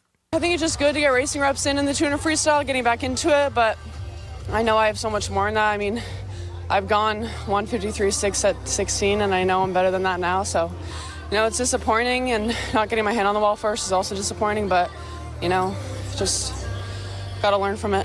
I've got a long ways to go if I want to be able to get my hand on the wall first in LA, so, everything now until then is just working towards that. That is silver medalist who does not sound like a silver medalist, Summer McIntosh. Elsewhere, Canada did win a gold in the pool yesterday.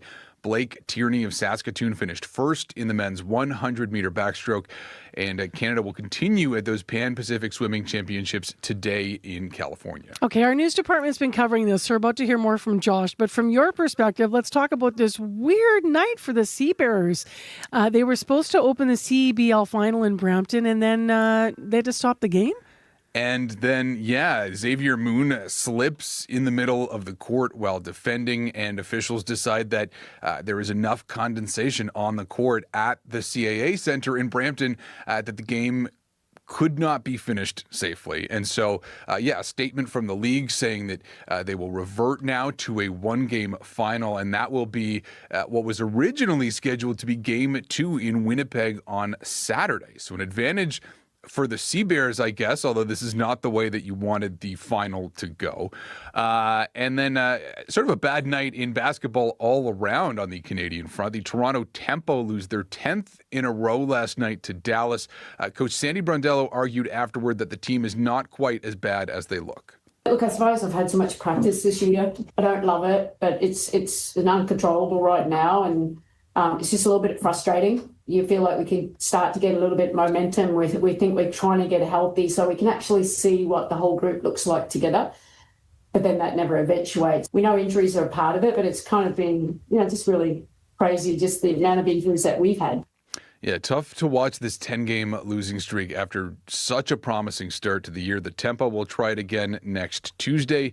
They're back at home for a game against Indiana. All right, thanks a lot, Paul. Thanks, Marcy. More on the Sea Bears and tickets and what we know so far now about this changed format because of this strange situation. Coming up in your local news with Josh Crabb in a moment. That was Paul McGowan on Morning Sports.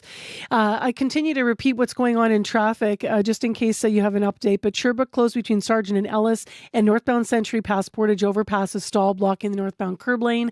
788-3093 if you need to update us. Call now and we'll get that on right after your news. In addition, right after the news this morning on Information Radio, it's an event the organizer says is breaking down barriers of the art industry, and it's coming to Winnipeg for the first time. We'll hear all about it on CBC after our newscast. This is CBC News. Good morning, I'm Josh Crabb in Winnipeg. At 7:30, it's mostly cloudy and 16 downtown, mostly cloudy and 10 in Dauphin, mostly cloudy and 11 in Thompson. Manitoba's premier says he'd be okay putting American alcohol back on the shelves, but only if Canada and Washington work out a trade deal. Wabkanu's NDP government has banned U.S. booze from stores since February 2025 in response to tariffs imposed by President Donald Trump's administration. Trump is threatening to impose more tariffs on a range of Canadian goods if no trade deal is reached next week. Canu says whatever deal is reached has to work for everyone. If there's a deal that benefits our country and benefits our province that involves putting U.S. booze back on the shelves, then we'll go along with the rest of the country. But on the other hand, if President Trump continues to call himself the tariff man and self-immolate in a way that harms the average American at the pump, then in that case, we'll probably just say, you know what, we'll stick with the no Kuzma, no Boozma policy. CBC News learned yesterday that Canadian officials are not happy with the latest U.S. offer. The two sides continue talking and hope to present a draft deal to the Trump administration as soon as Monday. The premier will be live on CBC's Information Radio after 8 o'clock. Cases of measles in Manitoba have dropped to the lowest point since March of last year. The highly contagious disease climbed to over 100 cases each month between February and April. Last month, there were only 2 confirmed cases, and for more than 3 weeks, there were no new infections recorded. Dr. Devinder Singh is a medical officer with Manitoba Public Health. It's dropped down very significantly, and while it may increase in the fall, I think that we're very likely well past any kind of peak. So increases in the fall would be expected to be much lower, likely, than what we've already experienced. With few new cases, Singh says the measles outbreak could be closer to coming to an end. That's in part because a large number of people who were susceptible to the virus have already contracted it. A Winnipeg woman is suing after colliding with metal bars playing pickleball on an indoor court. A statement of claim Wednesday says Manavone Morrison suffered a fractured wrist and concussion. She alleges the Winnipeg South Pickleball Club, which owns the Pickler Winnipeg South, breached its duties of care. The lawsuit alleges the business failed to place padding over the metal bars or put up signs warning players of the danger. The defendant says they're aware of the claim but are unable to comment because the matter is before the courts. Some longtime residents aren't happy with a development plan that would reshape the future of South Transcona. The plan would see the construction of about 7,500 housing units in the coming decades. That has people like Fred Ham worried they'll lose the small-town way of life they've come to love. It sucks. We don't have crime. We don't have people running through our neighborhoods and wanting this and wanting that. It's basically every car you see going by, it's safe. When you add 25,000 people to this neighborhood of about 600 that we have now, it might change. A public hearing on the plan is scheduled for today at City Hall. It still has a couple of hurdles to clear before going to a vote by council. Rail companies say shifting Winnipeg freight rail traffic to a route just south of the city is a complex undertaking. The reaction comes after a group led by Lloyd Axworthy announced a 90-day feasibility study to explore moving traffic along a route that would follow a Manitoba hydro corridor. Proponents say it would increase safety by no longer shipping hazardous materials through residential areas. Canadian National says a strong business case that benefits all parties will be essential to ensure a resilient supply chain, strong employment, and continued economic growth. Canadian Pacific Kansas City says the costs and complexities of relocating railway infrastructure should not be underestimated. And as you've been hearing in sports, the Canadian Elite Basketball League Championship between Winnipeg and Brampton will now be decided in a one-game winner-takes-all. This after the opening game of the series in Brampton was cancelled due to condensation on the court. I mean, there's nobody around him, and watch this. I mean, it looks like he's on skates there. The Winnipeg Seabears and Brampton Honey Badgers opened their best-of-3 series at Brampton CAA Centre yesterday in a game broadcast on CBC, but play was suspended early. At one point, you can see one of the Seabears players slipping on the court. A statement from the Canadian Elite Basketball League says the final will now be decided in a single championship game. The Seabears and Honey Badgers will meet in Winnipeg at Canada Life Centre this Saturday, with the winner to be crowned league champion. Tip-off is set for 2:30 on Saturday afternoon. That is the CBC News from Winnipeg. Your next local CBC News is at 8:30. Thank you very much, Josh. You're welcome. Josh Crabb live in our newsroom this morning. All right, Abby Adeyemi's got today's forecast. Yes, we are looking across board and we'll see daytime highs reaching the lows to mid-20s across southern and northern Manitoba today.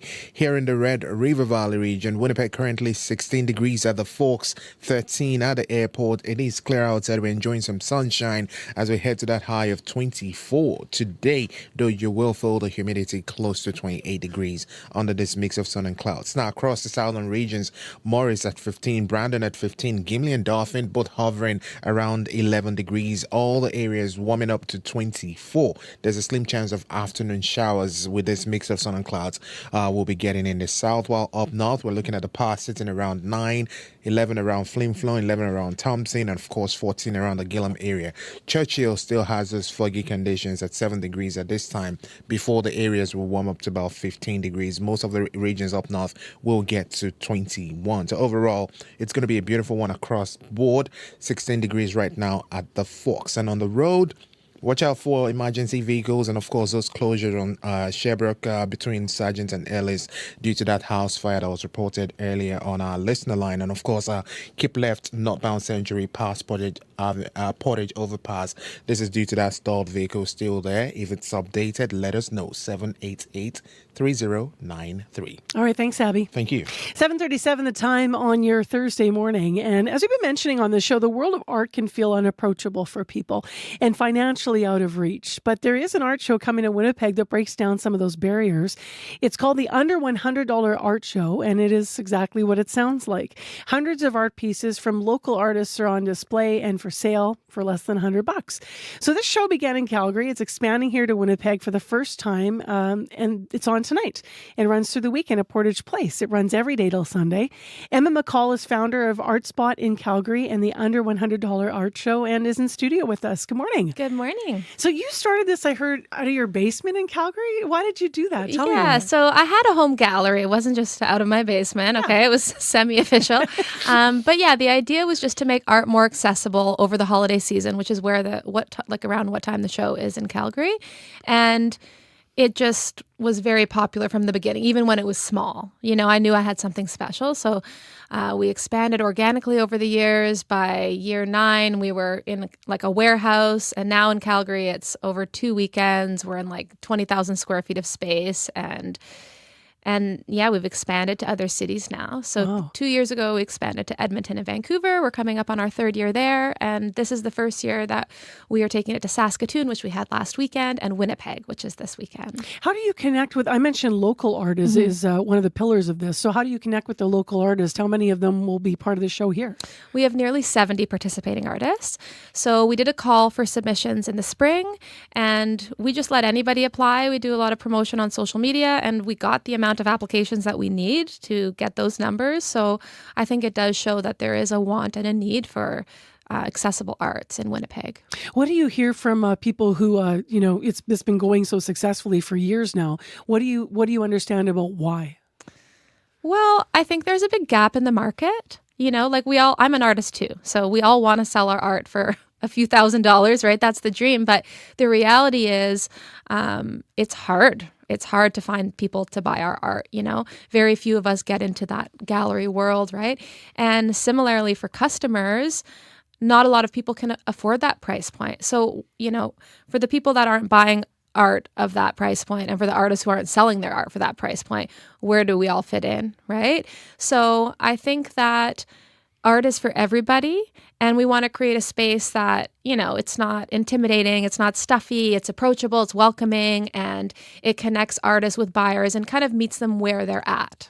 So what does that space look like as somebody walks into Portage Place tonight or through the weekend? How does the actual, show and sale itself work?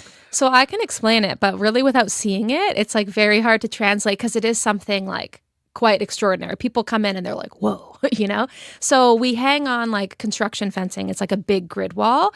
So it's ceiling to floor art kind of as far as the eye can see. And it's this big maze of artwork, all kinds of artwork, like everything that you could even ever imagine. And as art sells, like you can take things right off the wall if you like it. We just keep replenishing it. So the art show itself is constantly changing. So what it will look like tonight on Thursday will look completely different on Sunday because we keep bringing out new stuff. Yeah. You said all kinds of art. So people are imagining painting, photography, what else? Yeah, I would say it's mostly wall art, but we do have like a large gift shop section, which has more like 3D things like ceramics, glass, clothing, jewelry, like things that you can, buy for other people. But the show is, I would say, like 80% wall art, but all kinds of wall art too, different mediums and styles. So pieces get sold for less than $100, everything, but I know that the price doesn't necessarily reflect the actual value of the art. Yeah. I wonder how is that received by the artists that are involved in the show? So artists sell a lot in volume. So the idea is that what they lose in the big pieces, they make up for in just like the sheer volume of how much they're selling. So a lot of artists will sell more at the show than they do selling their work at regular price, like year round. So especially the artists that have done it, this is the first time for a lot of our artists and we try to prepare them. But once they've done one, you're kind of like looking for all the discounts throughout the year and preparing for it and, maybe leaning into the collections that don't take as long.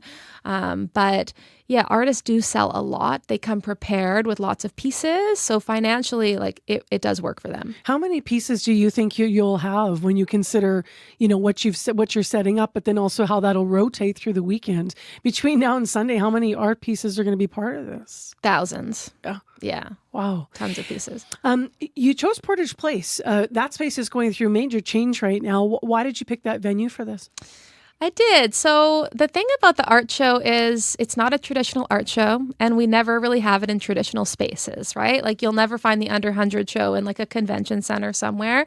I always pick kind of old warehouse buildings, places with character or places that I feel kind of need the art show the most, right? And the Under 100 is very special because we're bringing together almost 100 artists to break down barriers in the art world, right? So I feel really excited to bring something positive and sort of like contribute to the momentum that's happening surrounding like the change for downtown Winnipeg. But there have been concerns about the venue, so I will address that.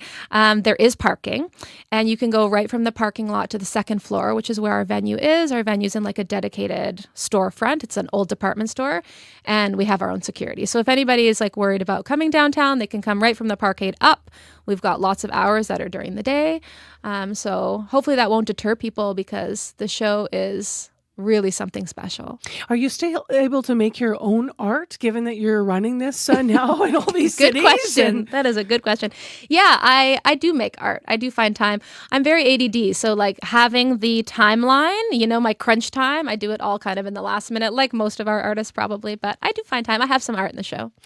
Is it conflicting for you? Because obviously, supporting artists and being one yourself, I guess the hope would be that people wouldn't just be. It's wonderful to find the gap in the market where everybody should have art be affordable. But on the other hand, it would be great for those pieces to not have to be discounted, right?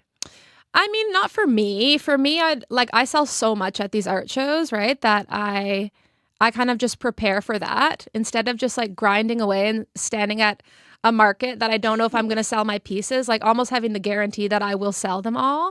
And also for me, like I'd rather my art be in the homes of many like average people than like one or two, right? So yeah, personally, I don't have that sort of like emotional tie to my art. I'd rather just like get it out in the world. I make it to share it. What's your art like? I should ask before you go. I do all kinds of things. I have a lot of drawings at the show. I have digital drawings that I've painted. So I can make them really big, but I can, like keep them at an affordable price point. And I have prints and drawings and painted records, mediums. stickers. Yeah. Thank you very much for being with us. And it'll be interesting to see how the show's received in Winnipeg, as it's his first time here. And nice to meet you. Thank you so much. That's Emma McCall in studio with us, founder of the Under $100 Art Show. It opens in Winnipeg tonight. It does continue through Sunday at Portage Place. If you want more information on tickets or info on the show, you can visit their site, under100artshow.com. Manitoba is a conversation that never stops. From your first coffee with information radio to the midday pulse of Radio Noon and the drive home with Up to Speed. Don't let your day get in the way of your favorite shows. Just open the CBC News app, tap the local drop-down, and hit play. Bring your community with you. Download the CBC News app and stay live with us. Feel that? That's the thrill of the Northern Super League. And it's back on CBC Gem, with 6 fierce clubs battling all season long for glory. From coast to coast, Canada's first professional women's soccer league is bringing the heat. For the fans who live for the roar of the crowd, the last-minute winner, and the moments that make sports unforgettable, this is your season. Watch the Northern Super League all season on CBC Gem. Well, we are going to be surprising you now, because I was just talking to my last guest, Emma McCall, and she has offered a pair of weekend tickets to go to the Under 100 Art Show if you want to go. And so you won't have to pay the entry fee. So if you want to weekend passes, we have a pair to give away. Call us by the end of the show and tell us what you love about local art, or maybe you have a local artist you want to shout out, or maybe you are a local artist. And we'll take calls, 788-3205. We'll play some of those back through the show. So you have until 8 o'clock to enter. Well, let me give you some more time. You have until 8:15 to enter. How about that? You have half an hour to enter to win these weekend passes to the Under 100 show. 788-3205, 788-3205 is where you can do that. Next on Information Radio, an update on a story that much of the country followed. An independent appeal board has now ruled that 5 players from Canada's 2018 World Junior team breached the Hockey Canada Code of Conduct. In a release issued yesterday, Hockey Canada says it accepted the board's recommendation of continued suspensions. The 5 players were acquitted last summer on sexual assault charges stemming from an encounter with a woman known as EM in 2018 in London, Ontario. Now, at the time, they were celebrating the national junior team's World Championship gold medal. CBC's Karen Pauls explains what this suspension means.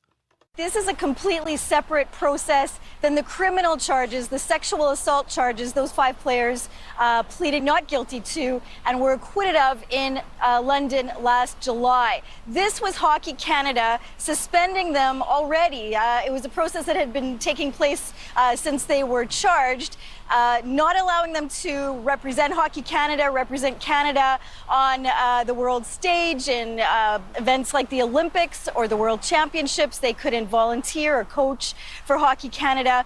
There was an appeal of that suspension, and we've been asking for the last year what the decision would be. Hockey Canada had sent it to a third party, an independent appeal panel made up of 3 former judges, and this is their decision. They said that the 5 players did violate Hockey Canada's code of conduct, but they also provided a schedule or some recommendations on when they might be reinstated. And Hockey Canada has approved those. Alex Formanton is being reinstated immediately. Cal Foot's suspension will end in November. Carter Hart's suspension ends November next year. And Dylan Dubé's will extend 1 more year into November 2028. So that was a bit of an update from CBC reporter Karen Pauls. If you want to read more about the story, please go to cbc.ca nationally for the update. 16 degrees. It is Thursday morning in Winnipeg. We are going to get to a high of 24. Brandon's cloudy, 14. Thompson, 12 degrees. Next on Information Radio, there's a very lightly developed ultra-low density area in South Transcona, south of Dugald Road. We're talking about it because it feels like country living inside city limits. There's large yards, gravel roads, wildlife. But a huge new development plan could bring more than 20,000 people to the area. 20,000. The 1,300-acre project calls for over 7,000 housing units, schools, shops, and multi-story buildings. Now, some existing residents, though, who live in this area of Winnipeg say the scale of the development will dramatically change their way of life. They have major concerns should it go through. It's been proposed for years, and it's back on the books again. They're worried about infrastructure. They're worried about cost of hooking up to city services like water and waste, and that is all something that they have not yet have to do yet. Those are things they haven't yet had to do. CBC's Jim Agapito spoke to area residents who he visited in Transcona who are opposed to the plan. Hi, I'm Judy Johnston. And I'm Jim Johnston.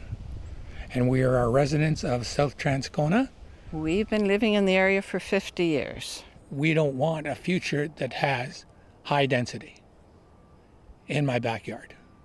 And to break that up, I'm sure that I'm not the only one that has acreages that want to keep acreages, because you keep people at bay, you have your privacy. You can't put a dollar sign on that. I'm Virginia Page Yena, and I live in Southside Transcona, and I've lived here for 27 years. We had a business in Enola on Pleasant Road, Virginia Soap, and we just found that it was getting more and more tricky to be out of the city, a lot of trips in, and then my husband was diagnosed with Parkinson's, and we felt we should be near a hospital, so we moved in. My name is Fred Ham. And I'm Marge Ham. And we've lived here about 47 years. We've raised 3 children here, and the grandkids love coming here. Yeah, 47 years of hard work. And now comes the time for enjoying it, and they yank the rug out from underneath your feet. It's very nice of them to do that. And with the proposed plans, things could change, so... Yes, we're not looking forward to any big changes. As you can see, we love it here, and we have the area to do things, to plant trees, I've got 2 gardens with raised beds, and we don't believe everything should change in Winnipeg that has to be high density. We believe that maybe this could be a little part of it that has its own community. I'm worried that this entire neighborhood is going to change. The way that the development is being proposed, they're putting a 4-lane road right through the middle of our community. So what does that mean? That means all the traffic, even with coming, is going to go from one development to the other that is on either side of our community. We have about 600 people in this community. It's just got a small town feel that won't be here anymore. You know, it's going to be entirely different. We're talking about calling the road Esselmont that's between the 2 developments that goes right in the middle of us. They're calling it a high street. The plan for across the street from me here is for 4 plexes plus up to 35 feet high, and that may even be more so. I'm wondering, how do you feel about that proposed plan? It sucks. We don't have crime. We don't have people running through our neighborhoods and wanting this and wanting that. It's basically every car you see going by, you know, it's safe. When you add 25,000 people to this neighborhood of about 600 that we have now, it might change. We like the privacy, like he says, there's no street lights, there's no sidewalks, there's no paved highway or road. And just look around and we have the wildlife, we have the deer, and it's where we like to be. The biggest problem that we have with this development is the major connector that's supposed to go in front of our house. Even though when we built our house we allowed 37-foot frontage, major collector has very bad implications with regards to whether we have any front yard at all or access to go ahead, and there's certain things that you can't do. You can't get access on the street. That's where we kind of stand on some of the issues now. So, but we love our place and we want to live our lives out here. What would you like the city to do or change or address before you would even support this development? They have to upgrade Dougal Road and Plessy beforehand, because This development is not the only development in this area. There's nothing to support this degree of change here. How do you feel about the city's plan, and what have they told you? They have told us very little, and that's how they keep it. What you don't know can't hurt you. So we don't know what the cost of the pipes going by, the sewer and water going by. We don't know what the road's going to cost. We don't know anything. But I feel that if they want to add all these houses to this neighborhood, why should we be responsible for building a road and putting the sewer and water in? We think that we should have our say as well, and not just the developers who have a fraction of the property in this area. They're free to develop as they will, but they shouldn't impose their ideas on us. I mean, we're very happy here, and we have our own community. There are enough homes here to sustain a community. And unless they're profit sharing with me, I don't think I should have to pay a cent. I don't think any of our neighbors should either. If someone subdivides my property in the future, when I sell eventually, when I pass away, whatever, let them deal with it. We want to age out here. We don't want to be forced to leave before we are ready. So if this road comes by here, we have to pay for the sewer and water, how can we afford to stay here? Our house isn't that much, it's not valued as much, so we would be forced to move into a condo or a senior's home. Is just not ready for that. It's like a small town here. If I need help, I can knock on any door, and sometimes I don't even need to knock. When my husband passed away, they were at my door. CBC's Jim Agapito, who was out visiting to some residents of South Transcona in Winnipeg. It's a unique area within the perimeter, but as you heard, it's not hooked up to water, and it also lacks sidewalks, but people just love that peaceful country vibe. And they've had it for years, but it could change. We did reach out to MRA Planning and Development, the Winnipeg-based firm behind the proposed plan. They did not yet get back to us, but they will be at an East Kelowna and Transcona Community Committee meeting later today. CBC's civic affairs reporter Cameron McLean will be there as well, and we will tell you what happens. This proposed huge project for South Transcona has been on the books for years as a proposal, so stay tuned through the day and we'll see what happens with it today. It is now 3 minutes to 8 o'clock on CBC's Information Radio, 89.3 FM, 990 AM on the app and on YouTube. I've got a bunch of weather and traffic to go through, and then we're going to talk about what's coming up after 8. In Winnipeg, mostly cloudy. It is 16 degrees. Today's high is 24, and with humidex, it'll feel like 27 with a mix of sun and cloud, as I mentioned. Winds will be pretty light, winds northeast 20 kilometers per hour this afternoon. In traffic, a couple of things to tell you about. Mandeep called us within the hour here, was earlier, but Sherbrooke closed between Sargent and Ellis. Now, they said it appears to be due to a house fire, and emergency crews have been on site. We're not sure if that's still closed. Please call and update us and let us know. Also, northbound Century past Portage Overpass, there's a stall blocking the northbound curb lane, and you'll need to keep left to pass there. So you can call us at 788-3093 if you have anything else to add to the list. After 8, please stay tuned to CBC. Wab Kinew, the Premier of Manitoba, will be live in studio. It's our monthly interview. We have more to ask about the U.S. liquor sales ban, which is in the news this morning, and the proposal from the feds around that. Also, we're going to ask him about Transcona City Councillor Russ Wyatt, who's now been charged with 5 criminal offences. And the mechanism, though, for councillors who are asking here for him to no longer be sitting, because some have said it's a distraction while he's facing charges.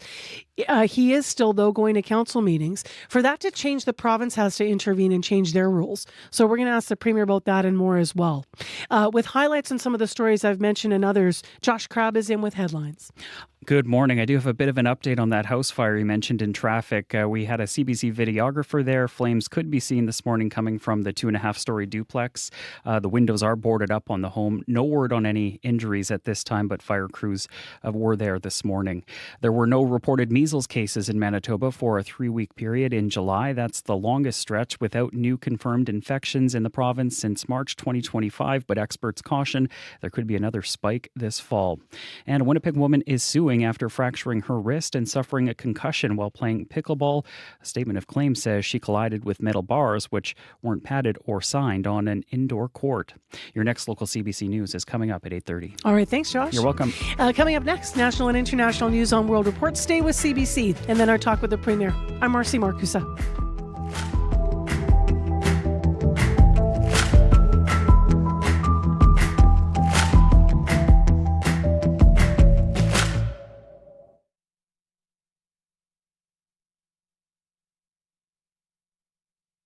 On cue.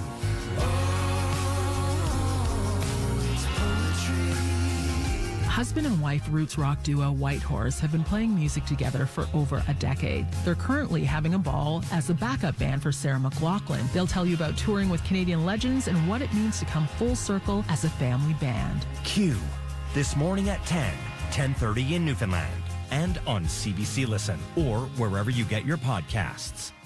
The CBC News is next. Coming up in half an hour, it's The Current. I'm JP Tasker. In a new age with AI summaries and search engines and social media that lacks news, there are a growing number of news deserts across Canada. We'll talk about how the misinformation around is leaving journalists and the Canadian government concerned. Coming up on The Current. This is World Report. Good morning. I'm Marcia Young. New details are coming to light on the investigation into the mass shooting in Tumbler Ridge, BC. 8 people were killed in the shooting in February. Court documents were unsealed after a motion by CBC News and a consortium of media outlets. They paint a picture of the events that unfolded, but as Jessica Chung explains, key details are still missing. Pages of heavily redacted documents reveal a snapshot of what took place in Tumbler Ridge on February 10th. The documents identify the shooter as 18-year-old Jesse Van Rootselaar. It says police responded to a string of 911 calls that morning, one reporting 2 dead bodies and shotgun shells on the floor inside the suspect's home, another reporting a car driving erratically to the high school. It then describes the account of officers arriving at the school and hearing shots fired. The document reads, police were shot at by the suspect, which caused them to hold. Officers recount finding 6 victims at the school, plus the shooter, who died of a self-inflicted gunshot. It's not clear how much time elapsed throughout this sequence of events, as timestamps were redacted. The documents also included search warrants for computers, cell phones, and cameras that may have belonged to Van Rootselaar.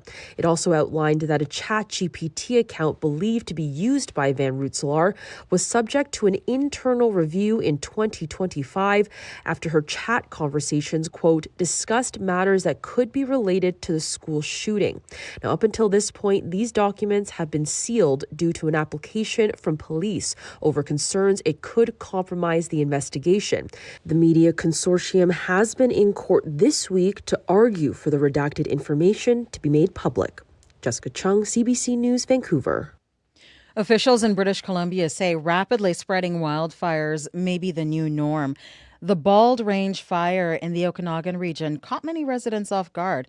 Some were forced to grab what they could and leave. Last week, an 80-year-old woman died trying to escape the flames. Now, BC Premier David Eby is promising a review of the emergency response. The CBC's Michelle Allen has the latest. Huge demand on services that were just not ready. Visiting evacuees near Summerland, Premier David Eby was struck by their stories of how fast the fire moved.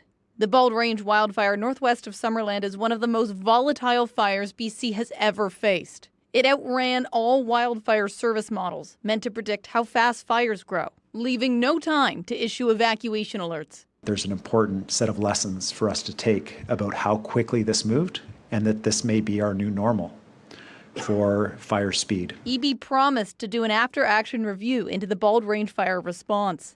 All the agencies involved would meet to discuss what happened and ways to improve in the future. Greg Gabriel is chief of the Penticton Indian Band. He says we need to do more to address root causes of fires. We've known that these issues happen each and every year, and yet we're not doing enough to address these crises. Gabriel called for more scrutiny of industries that could increase the risk and severity of fires. In my mind, I think we're at time that it might be too late. The province is calling in a specialized disaster response team to Summerland. They'll be assessing the damage to properties. Many evacuees are anxious to see their homes again, but some may only find ashes. Michelle Allen, CBC News, Vancouver. Wildfires are burning across Canada and around the world. Water bomber planes are essential in fighting them, but there's a shortage of the Canadian-made aircraft. Business reporter Kyle Bax tells us more. The iconic yellow and red water bombers, nicknamed the Super Scooper, prominent in the firefighting battle throughout Europe and here at home.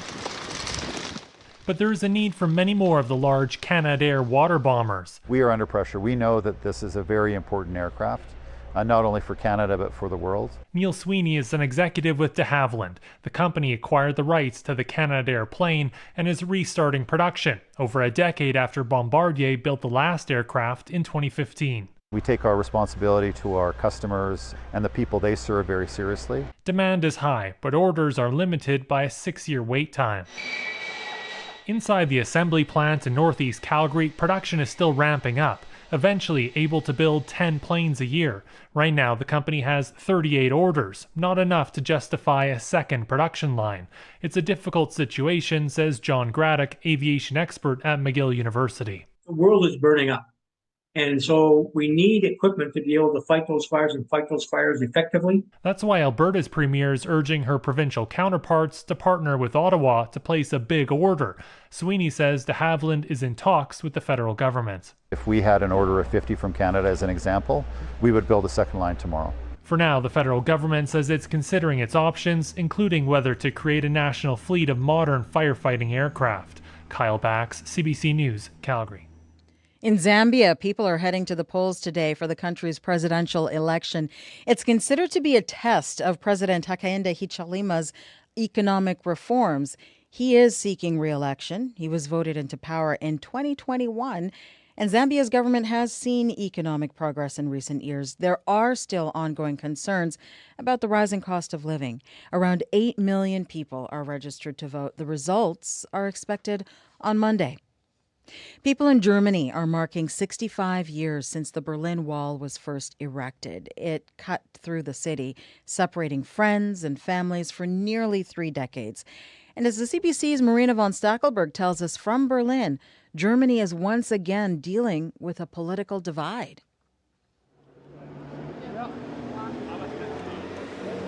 Berlin's morning commuters walk back and forth over a line of cobblestone that runs down the street. It's a subtle but constant reminder that marks the path where the wall once stood. Exactly 65 years ago, Germans woke up to find barbed wire fence had gone up overnight. The communist East cut off its people from fleeing to the democratic West, splitting the city in two. The wall was fortified again and again. At least 136 people died trying to cross it. When I joined the Foreign Service, I didn't think we would ever see the wall come down. But former German ambassador to Canada, Sabine Sparwasser, was there to witness it 28 years later. I was in my hotel, and I heard in West Berlin, and I heard so much noise. And I suddenly thought, what is this honking about? And I looked out, and there were all these East German cars out there. And I went out, and I spent the whole night totally dazed with everybody else, crying and hugging. Sparwasser says Germany's experience turned the country into an advocate for the free movement of people. But that identity faces one of its biggest challenges. The far-right political party, the AfD, with its anti-immigration stance, continues to gain support. Journalist Eustace Bender has written extensively about it. What an irony, isn't it, that we talked about reunification now in Germany for decades, and we really want to become one people again. And now we have a party that really splits Germany in half. The AfD could win power for the first time in one of the state elections next month. Marina von Stackelberg, CBC News, Berlin. And finally, the Los Angeles Lakers are under new ownership again. Just 1 year after a record-breaking deal, the storied NBA franchise has been sold for an unprecedented price tag. Steve Futterman has the details from Los Angeles. On Sports Talk Radio here in LA, there was only one story yesterday. Yes, it's true. You are not dreaming. The Lakers have been sold again. It was only last year that the team was sold for $10 billion to Mark Walter. In just around a year, the value of the team went up 25%. The new owners are former Disney boss Robert Iger and venture capitalist Josh Kushner. He's the brother of Jared Kushner, who is married to Ivanka Trump. The astounding price is the most ever for a sports franchise. Laker fans are concerned but hopeful. I think if someone's going to put a lot of money into it, it's worth it. Hanging over all this are questions about what possibly forced the sale.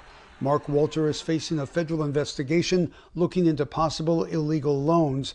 Bloomberg reported last night that Walter has been trying to raise several $billion to pay off those loans. Steve Futterman, CBC News, Los Angeles.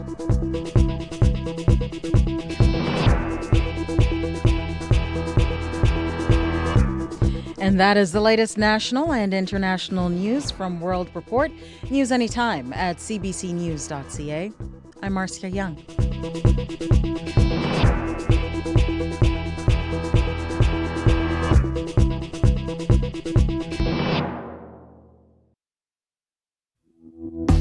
Good morning, everyone. How's your week going? We're in mid-August now. Welcome to the show. It is Thursday, August 13th, and you're with CBC. I'm Marcy Marcusa. This is 89.3 FM. You're on Information Radio, your morning show, local, live in downtown Winnipeg. And this half hour on the show in studio, Premier Wab Kinew will be here for our monthly interview. We're going to ask him more about what he has already shared with CBC about U.S. booze bans and how Manitoba will fit in if the feds are using it as a bargaining chip with the United States. Also, we're going to talk to the Premier about where he's going to be pitching Churchill, looking for some global investment, or maybe it'll be national investment in developing the port. There's an event coming up in September. So Premier Wab Kinew live on CBC in a few minutes.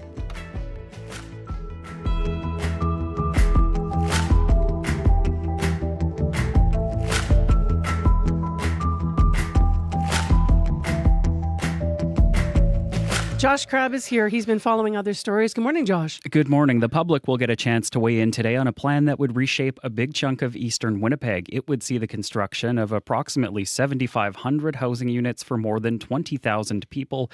That has some worried they'll lose the small-town way of life they've come to love. Cases of measles in Manitoba have dropped to the lowest point since March of last year, but experts warn they could spike again this fall. And a Winnipeg woman is suing after colliding with metal bars playing pickleball on an indoor court. A statement of claim filed Wednesday alleges there were no signs warning of the dangers of unpadded metal bars at the facility in South Winnipeg. Your next local CBC News is at 8:30. All right, thanks, Josh. You're welcome. Abby Adiemi, how's the weather? A comfortable day across the province, I would say. Across southern Manitoba, we're already seeing temperatures close to 18 degrees under a mix of sun and clouds. Those early morning fog patches already clearing out. We will see highs near 24, 25 across the region as well. In the north, central, and far north, we're still seeing temperatures just around 13 degrees, and those foggy conditions still holding things down around the Churchill area. We will see highs near 21 there today. So overall, it's going to be bright and comfortable summer day with passing clouds and just a few localized showers across board. Winnipeg, we're starting the day around 18 degrees. We're going to head to 24 later.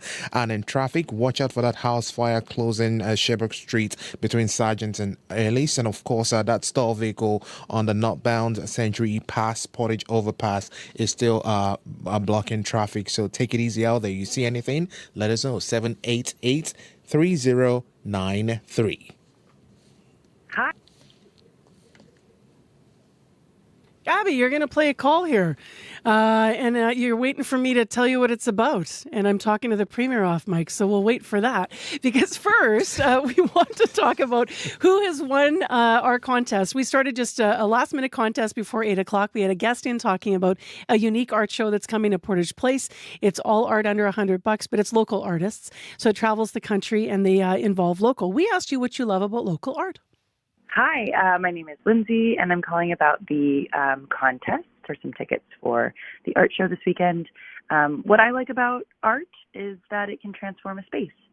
I just got a new job. I have a new office, and I'm looking for new art conveniently to spruce it up. So, art has the ability to do that. Thank you. Thank you. That's our winner. Maybe you'll find more this week at that show coming to Winnipeg.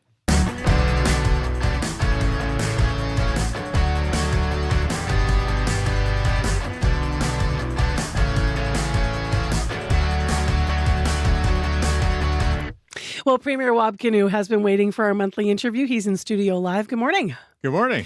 So why don't we start with something that you've said that's in the news this morning about these U.S. liquor sales bans, Premier, if we can. Sure. So you have said that U.S. booze would only come back to our Manitoba shelves as part of a U.S. trade deal. Yeah. So if Prime Minister Mark Carney called and said, put it back on Manitoba shelves as an act of good faith, we need everyone in Canada doing this, it's a bargaining chip, would you do it? Like, I want to get a sense of how strongly you feel about this.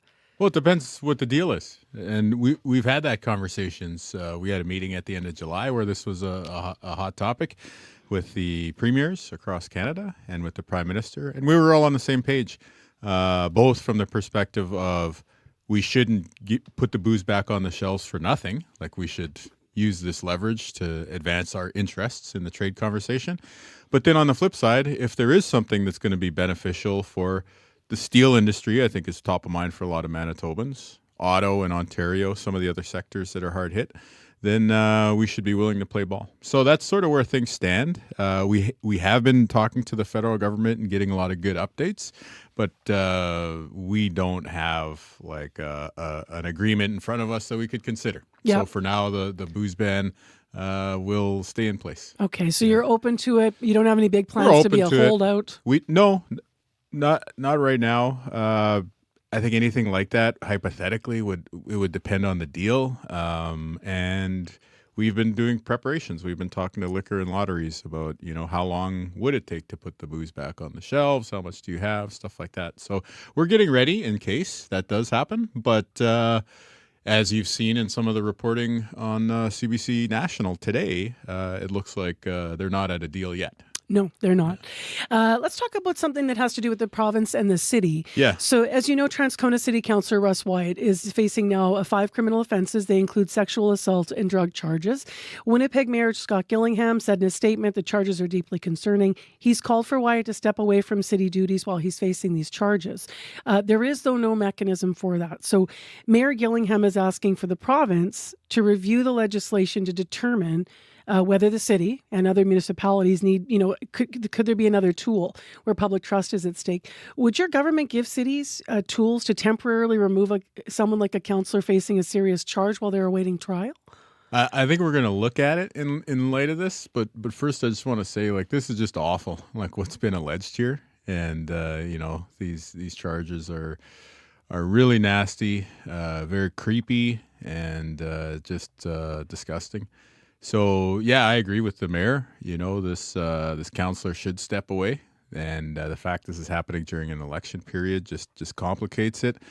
Allegedly, we say that all the way through. So it is a bad situation, and I think I got a lot of time for where the mayor and the other councillors are coming from. That they don't think it serves the public interest to be dealing with, and they would have a specific tool. What I would say, though, is we are effectively in an election right now for the municipal level, right? Like, everyone knows Gillingham is running, and there's a number of other people running against him. All the councillors are running. So I think it would be tough for us to step in during the election period, if that makes sense. But there's clearly an issue here, and so I think we should look at it this fall, and maybe hopefully the charter could potentially be changed for the next round of the terms that the councillors and mayors and reeves will be serving. Just so listeners know, Councillor Russ Wyatt for Transcona has not yet said whether he's standing for re-election. He actually does have until later in September if he wants to get his name in, or others. Yeah, I think he should step down, for the record. How complicated could it be if you put new rules in place? You have someone who's, you've said, we've all acknowledged here, these are charges, they're alleged. Alleged. How complicated is it to say you have to step away from your job for anyone when you're facing an alleged charge? And would that be then with pay? Because you're not proven guilty. You're not being let go of your position. No, it's an important thing to get right, and that's why I think it'll take time. that would be taking time for us to get it right in the big picture so that a legal change is fair and it respects a presumption of innocence. But realistically, like many of us around the city, like we know Russ Wyatt. So in this specific case, I think that's why people are saying it's time to step away. Let's go to another story actually involving the Prime Minister. So he has invited you and other premiers to pitch economic projects at this gathering of executives.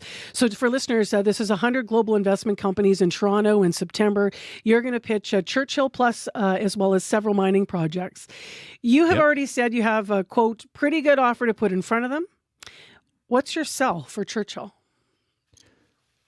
Being in on the ground floor for the next big resource platform in Canada. And I think that's a compelling pitch to a lot of the sovereign wealth funds globally in particular.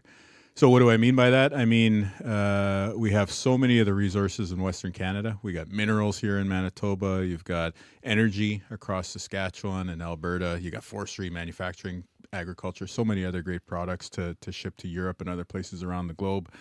And I think it's an attractive proposition to investors to say you could be, the day one. You could be the original sort of proponent involved in one of these big projects and reap the benefits over a multi-decade, potentially century-long timeline, which I think is what these sovereign wealth funds and pension funds think about. They think about smart investments over the long term. So for us, exciting time, very energized by Prime Minister Carney giving us the opportunity to pitch these big investors on our projects. And, Manitoba, I hope folks feel excited that we've got about 8 or 9 projects that are going to be brought forward at this summit. The feds have put together a deal book. The Port of Churchill project is in the deal book. There'll be other Manitoba projects in the deal book, and it should be an exciting opportunity to give our economy a boost. When it comes to Churchill itself, and I'm just thinking about the rail line, I mean, in the past we've been up there, CBC's been up there, and we've done stories about problems, right? When you have someone that owns the rail line previous to when the local group, Arctic Gateway Group, took it over, and then when it breaks down, and there was a talk about it important for local Manitoba to be involved in what happens at Churchill for the connection of the community. So will Arctic Gateway Group that owns Churchill Port and Railway be directly involved in the summit or in any they're future involved investor? in the deal book, like AGG is listed as one of the proponents. Yes, so they are involved. That local ownership group is involved. That rail line will always be the lifeblood for those communities, the Bayline communities, as they're sometimes called, which is a mix of reserves and Northern Affairs communities whose, basically resupply comes via train or plane if the rail line is down like it was in the past. So if I can interject, they don't get squeezed out if we get some big investor from, international investor. No, I think that's going a to rising improve the tide port. lifts all boats, if we're going to use marine analogies. The big opportunity would be, say, a new port terminal, an energy project like maybe LNG moving out of that. And I think if you have thousands of people coming to the region to help build something like that, you're going to look at housing happening in Churchill, infrastructure happening in Churchill, and the port and existing rail line are going to be very busy shuttling material and people back and forth. So I think it's really an exciting time for Churchill. And we've heard loud and clear the voices of local people in Churchill who want to see economic opportunity, but also who want their very unique way of life. When you look at the rest of the province, a very unique community, they want that to be respected too, which includes beluga, polar bears, and the connection to the land. 8:22, Premier Wab Kinew live on CBC with us for our monthly interview. I'm Marcy Marcusa. 2 more quick questions on this, the summit on Churchill. Do you have a preference, Premier, for either a domestic or international investor if someone bites on the pitch? Oh, I think we want to work with everybody. Yeah. There will be international involvement with the next generation of Churchill. Like I can tell you that almost certainly. In order to get a project of the magnitude that we have in mind off the ground, you need a consortium, basically, which would have to include folks outside of Canada. But deeper of course, pockets outside of Canada or more experience, or why? Just because some of the bigger actors in some of these industries that we're looking at, like LNG, for instance, they're global players as opposed to just being Canadian. Certainly there'll be a heavy Canadian content, Canadian workers, all that stuff.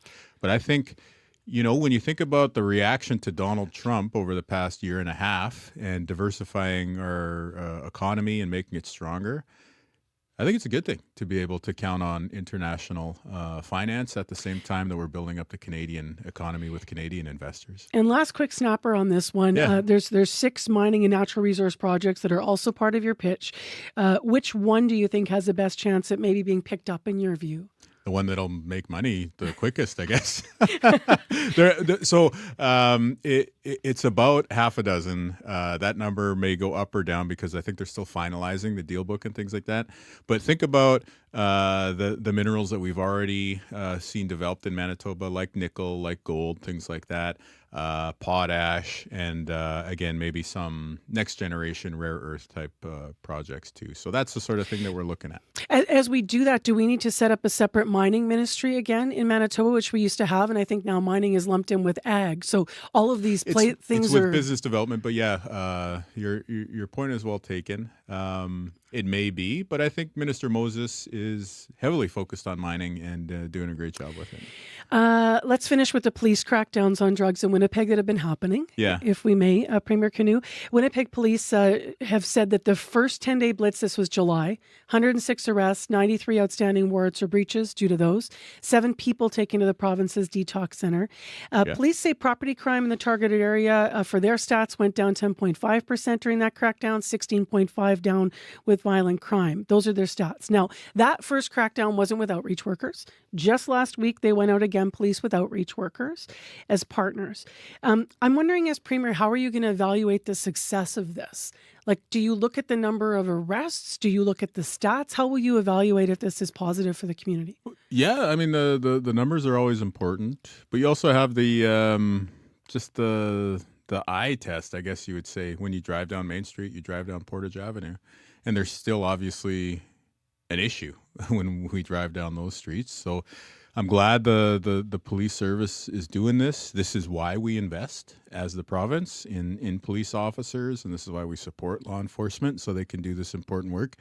And for folks who maybe articulated concerns, I would say, at least anecdotally, not talking necessarily to the leaders of the not-for-profits who do good work in this space, but talking to some of the actual outreach workers themselves, the street-level people who are out there, they were saying they welcome this.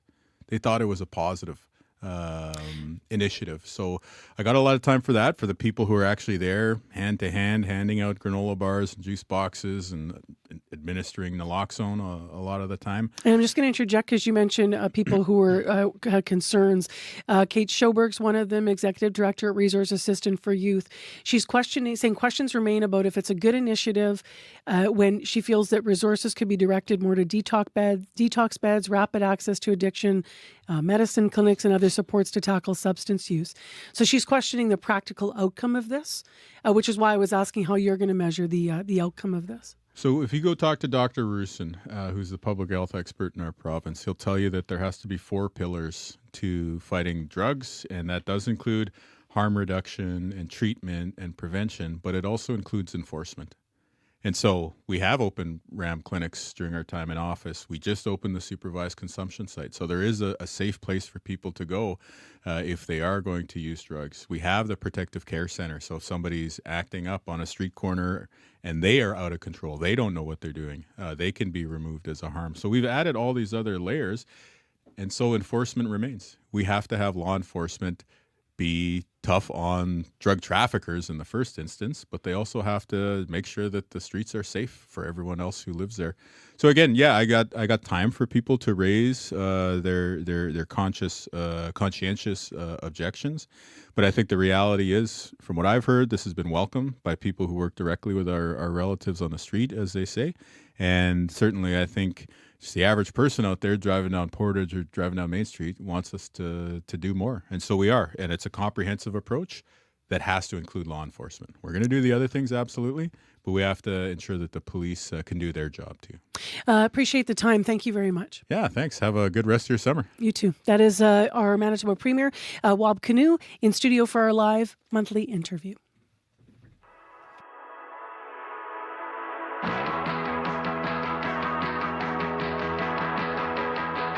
We fell in love a long time ago before the snow came falling down, and we didn't know what to call it then, but all things have changed.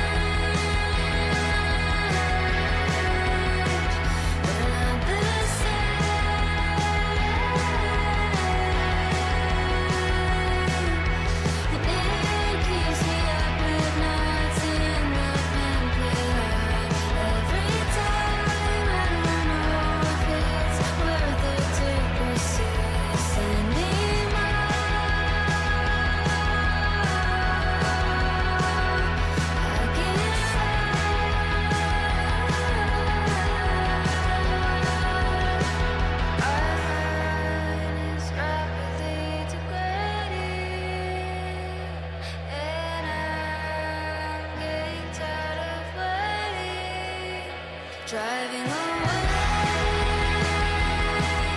So we thought after the premiere we'd give you just a little bit of a preview of what is coming up this weekend. You were listening to a group that you might be going to see. This is Sunday Club from Winnipeg, and they actually are going to be part of the Burt Block Party stage tomorrow. So downtown Winnipeg's biggest street party is going to take over the Burton Cummings Theatre District, right in the corner there in the downtown. Fun times, bands all weekend, food, and just nice to see all those people downtown. So we'll let Sunday Club and Blue Wave ride us into the news. Let's just hit the road. Think it's time for us to get out of here, find somewhere we can go. This is CBC News. Good morning, I'm Josh Crabb in Winnipeg. At 8:30, it's mostly cloudy and 18 downtown, mostly cloudy, and 16 in Brandon, mainly sunny, and 13 in Flin Flon. The Winnipeg Fire Paramedic Service is at a house fire on Sherbrooke Street. Flames could be seen this morning coming from the 2.5-story duplex between Ellis and Sargent. There's no word on any injuries. The windows on the structure are boarded up, and Sherbrooke Street was closed in the area. Crews are using a ladder truck, and there are several other fire vehicles at the scene. Manitoba Hydro crews are also there. The Premier of Manitoba weighed in on the debate over the U.S. ambassador to Canada. More than 70,000 people have signed a Calgary woman's online petition calling for Pete Hoekstra's removal. It accuses him of making statements that undermine the diplomatic relationship between the two countries and normalizing President Donald Trump's threats to annex Canada. Premier Wab Kinew met with Hoekstra when the ambassador visited Winnipeg in late June. Kinew says his government has to work with everyone, including the Trump administration. Ambassador Hoekstra is our counterpart that we're going to continue to work with.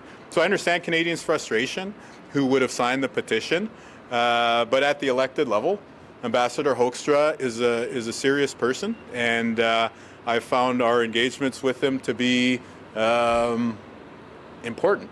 Kinew says he will continue to be critical of the Trump administration. He adds Manitoba will continue to be an ally to the U.S., for example, by sending firefighters south to help in their time of need. There were no reported measles cases in Manitoba for a 3-week period in July. That's the longest stretch without new confirmed infections in the province since March 2025.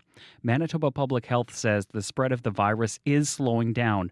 However, with vaccination rates still below herd immunity, Dr. Philip Legacy-Ween says measles could spike again as soon as this fall. As long as there's adequate immunity around that, it dies out. But it doesn't die out when there's a large community or a large population that's unimmunized. And that's what we saw with this prolonged outbreak. Manitoba has recorded over 900 infections since the measles outbreak began in February 2025. At least 52 people have been hospitalized, while 6 others have been admitted to the ICU. A Winnipeg woman is suing an indoor pickleball organization after she collided with metal bars while playing on an indoor court, suffering a fractured wrist and a concussion. Manavone Morrison filed a statement of claim in Manitoba's Court of King's Bench on Wednesday. She alleges the Winnipeg South Pickleball Club, which owns the Pickler Winnipeg South, breached its duties of care. The lawsuit alleges the business created a hazard and failed to place padding over the metal bars or put up signs warning players of the danger. The defendant says they are aware of the claim but are unable to comment at this time as the matter is before the courts. The public will get a chance to weigh in today on a plan that would reshape a big chunk of eastern Winnipeg. City bureaucrats are recommending the adoption of a 40-year development plan for South Transcona. It would see the construction of about 7,500 housing units for more than 20,000 people. That has some worried they'll lose the small-town way of life they've come to love. Jim Johnston has lived in the area with his wife Judy for 50 years. We don't want a future that has high density in my backyard. And to break that up, I'm sure that I'm not the only one that has acreages that want to keep acreages, because you keep people at bay, you have your privacy. You can't put a dollar sign on that. A public hearing on the plan is being held today at City Hall. It still has a couple of hurdles to clear before going to a vote by council. And finally, the first game of the Canadian Elite Basketball League's Championship Series was called off due to unsafe playing conditions. The crew chief here has decided that the court isn't safe to play right now, so they're just announcing how they're going to handle this delay of game. The Winnipeg Sea Bears and Brampton Honey Badgers opened their best-of-3 series at Brampton CAA Centre yesterday in a game broadcast on CBC, but play was suspended early due to condensation on the court. A statement from the Canadian Elite Basketball League says the final will now be decided in a single championship game. The Sea Bears and Honey Badgers will meet in Winnipeg at Canada Life Centre this Saturday, with the winner to be crowned league champion. Tip-off is set for 2:30 in the afternoon. And that is the CBC News from Winnipeg. Your next local CBC News is coming up at 9 o'clock. All right. Thanks, Josh. You're welcome. Well, let's talk about the provincial call-in. Starts at 12:15 on Radio Noon today. Host Marjorie Dalhouse is asking and inviting you to say something nice about your neighbor. Neighbors are on our minds after the recent cross-border event at the International Peace Garden with our American neighbors. And an Angus Reid poll that showed while the majority of Canadians view Americans unfavorably right now, Americans actually are the complete opposite and are viewing Canadians favorably. So those are the starting points for us to ask you to invite a comment about your neighbors. So she has a couple of special guests which will navigate through the conversation, and you can check that out at 12:15 as the provincial call-in begins. And they'll give you the numbers to call and text at the top of their show. Big thanks to the morning show and those who put it together today. Associate producers Kaylin Monkman, as well as Emily Enns. Also, reporter Jim Agapito. In our Studio 15 control room, the mighty three, Abby Adiemi, Jenica Sewell, and Darren Marash. Thank you, guys. Also, big thanks to our news department, Josh Crabb, Aaron Broman, and Megan Ketchison out there today, and our producers, who acting producer in unit right now has been Robin Summerfield yesterday, and then we have Leif Larson, who's the senior producer of audio at CBC Manitoba. Well, we have 1 minute left for Abby to tell us about weather. Yeah, clear to cloudy conditions in the southern part of the province. We're seeing temperatures near 16 degrees right now. There's a slim chance of afternoon showers to the west, and we'll see highs near 24 degrees up north. It's more about those foggy conditions clearing off, and you will warm up nicely to 21. Right now in Winnipeg, 18 degrees, and we get to 24. And watch out for, crews still clearing out the house fire on Sherbrooke. Have a nice long weekend, Abby. Thank you. Yeah, Abby's got a day off tomorrow. I'll be here in the chair, and Corey Funk's going to be back, and Jenica Sewell and Darren Marash be back as well. So join all of us for Information Radio tomorrow morning on 89.3 FM. I'm Marcy Marcusa. The Current is coming up next. Stay with CBC.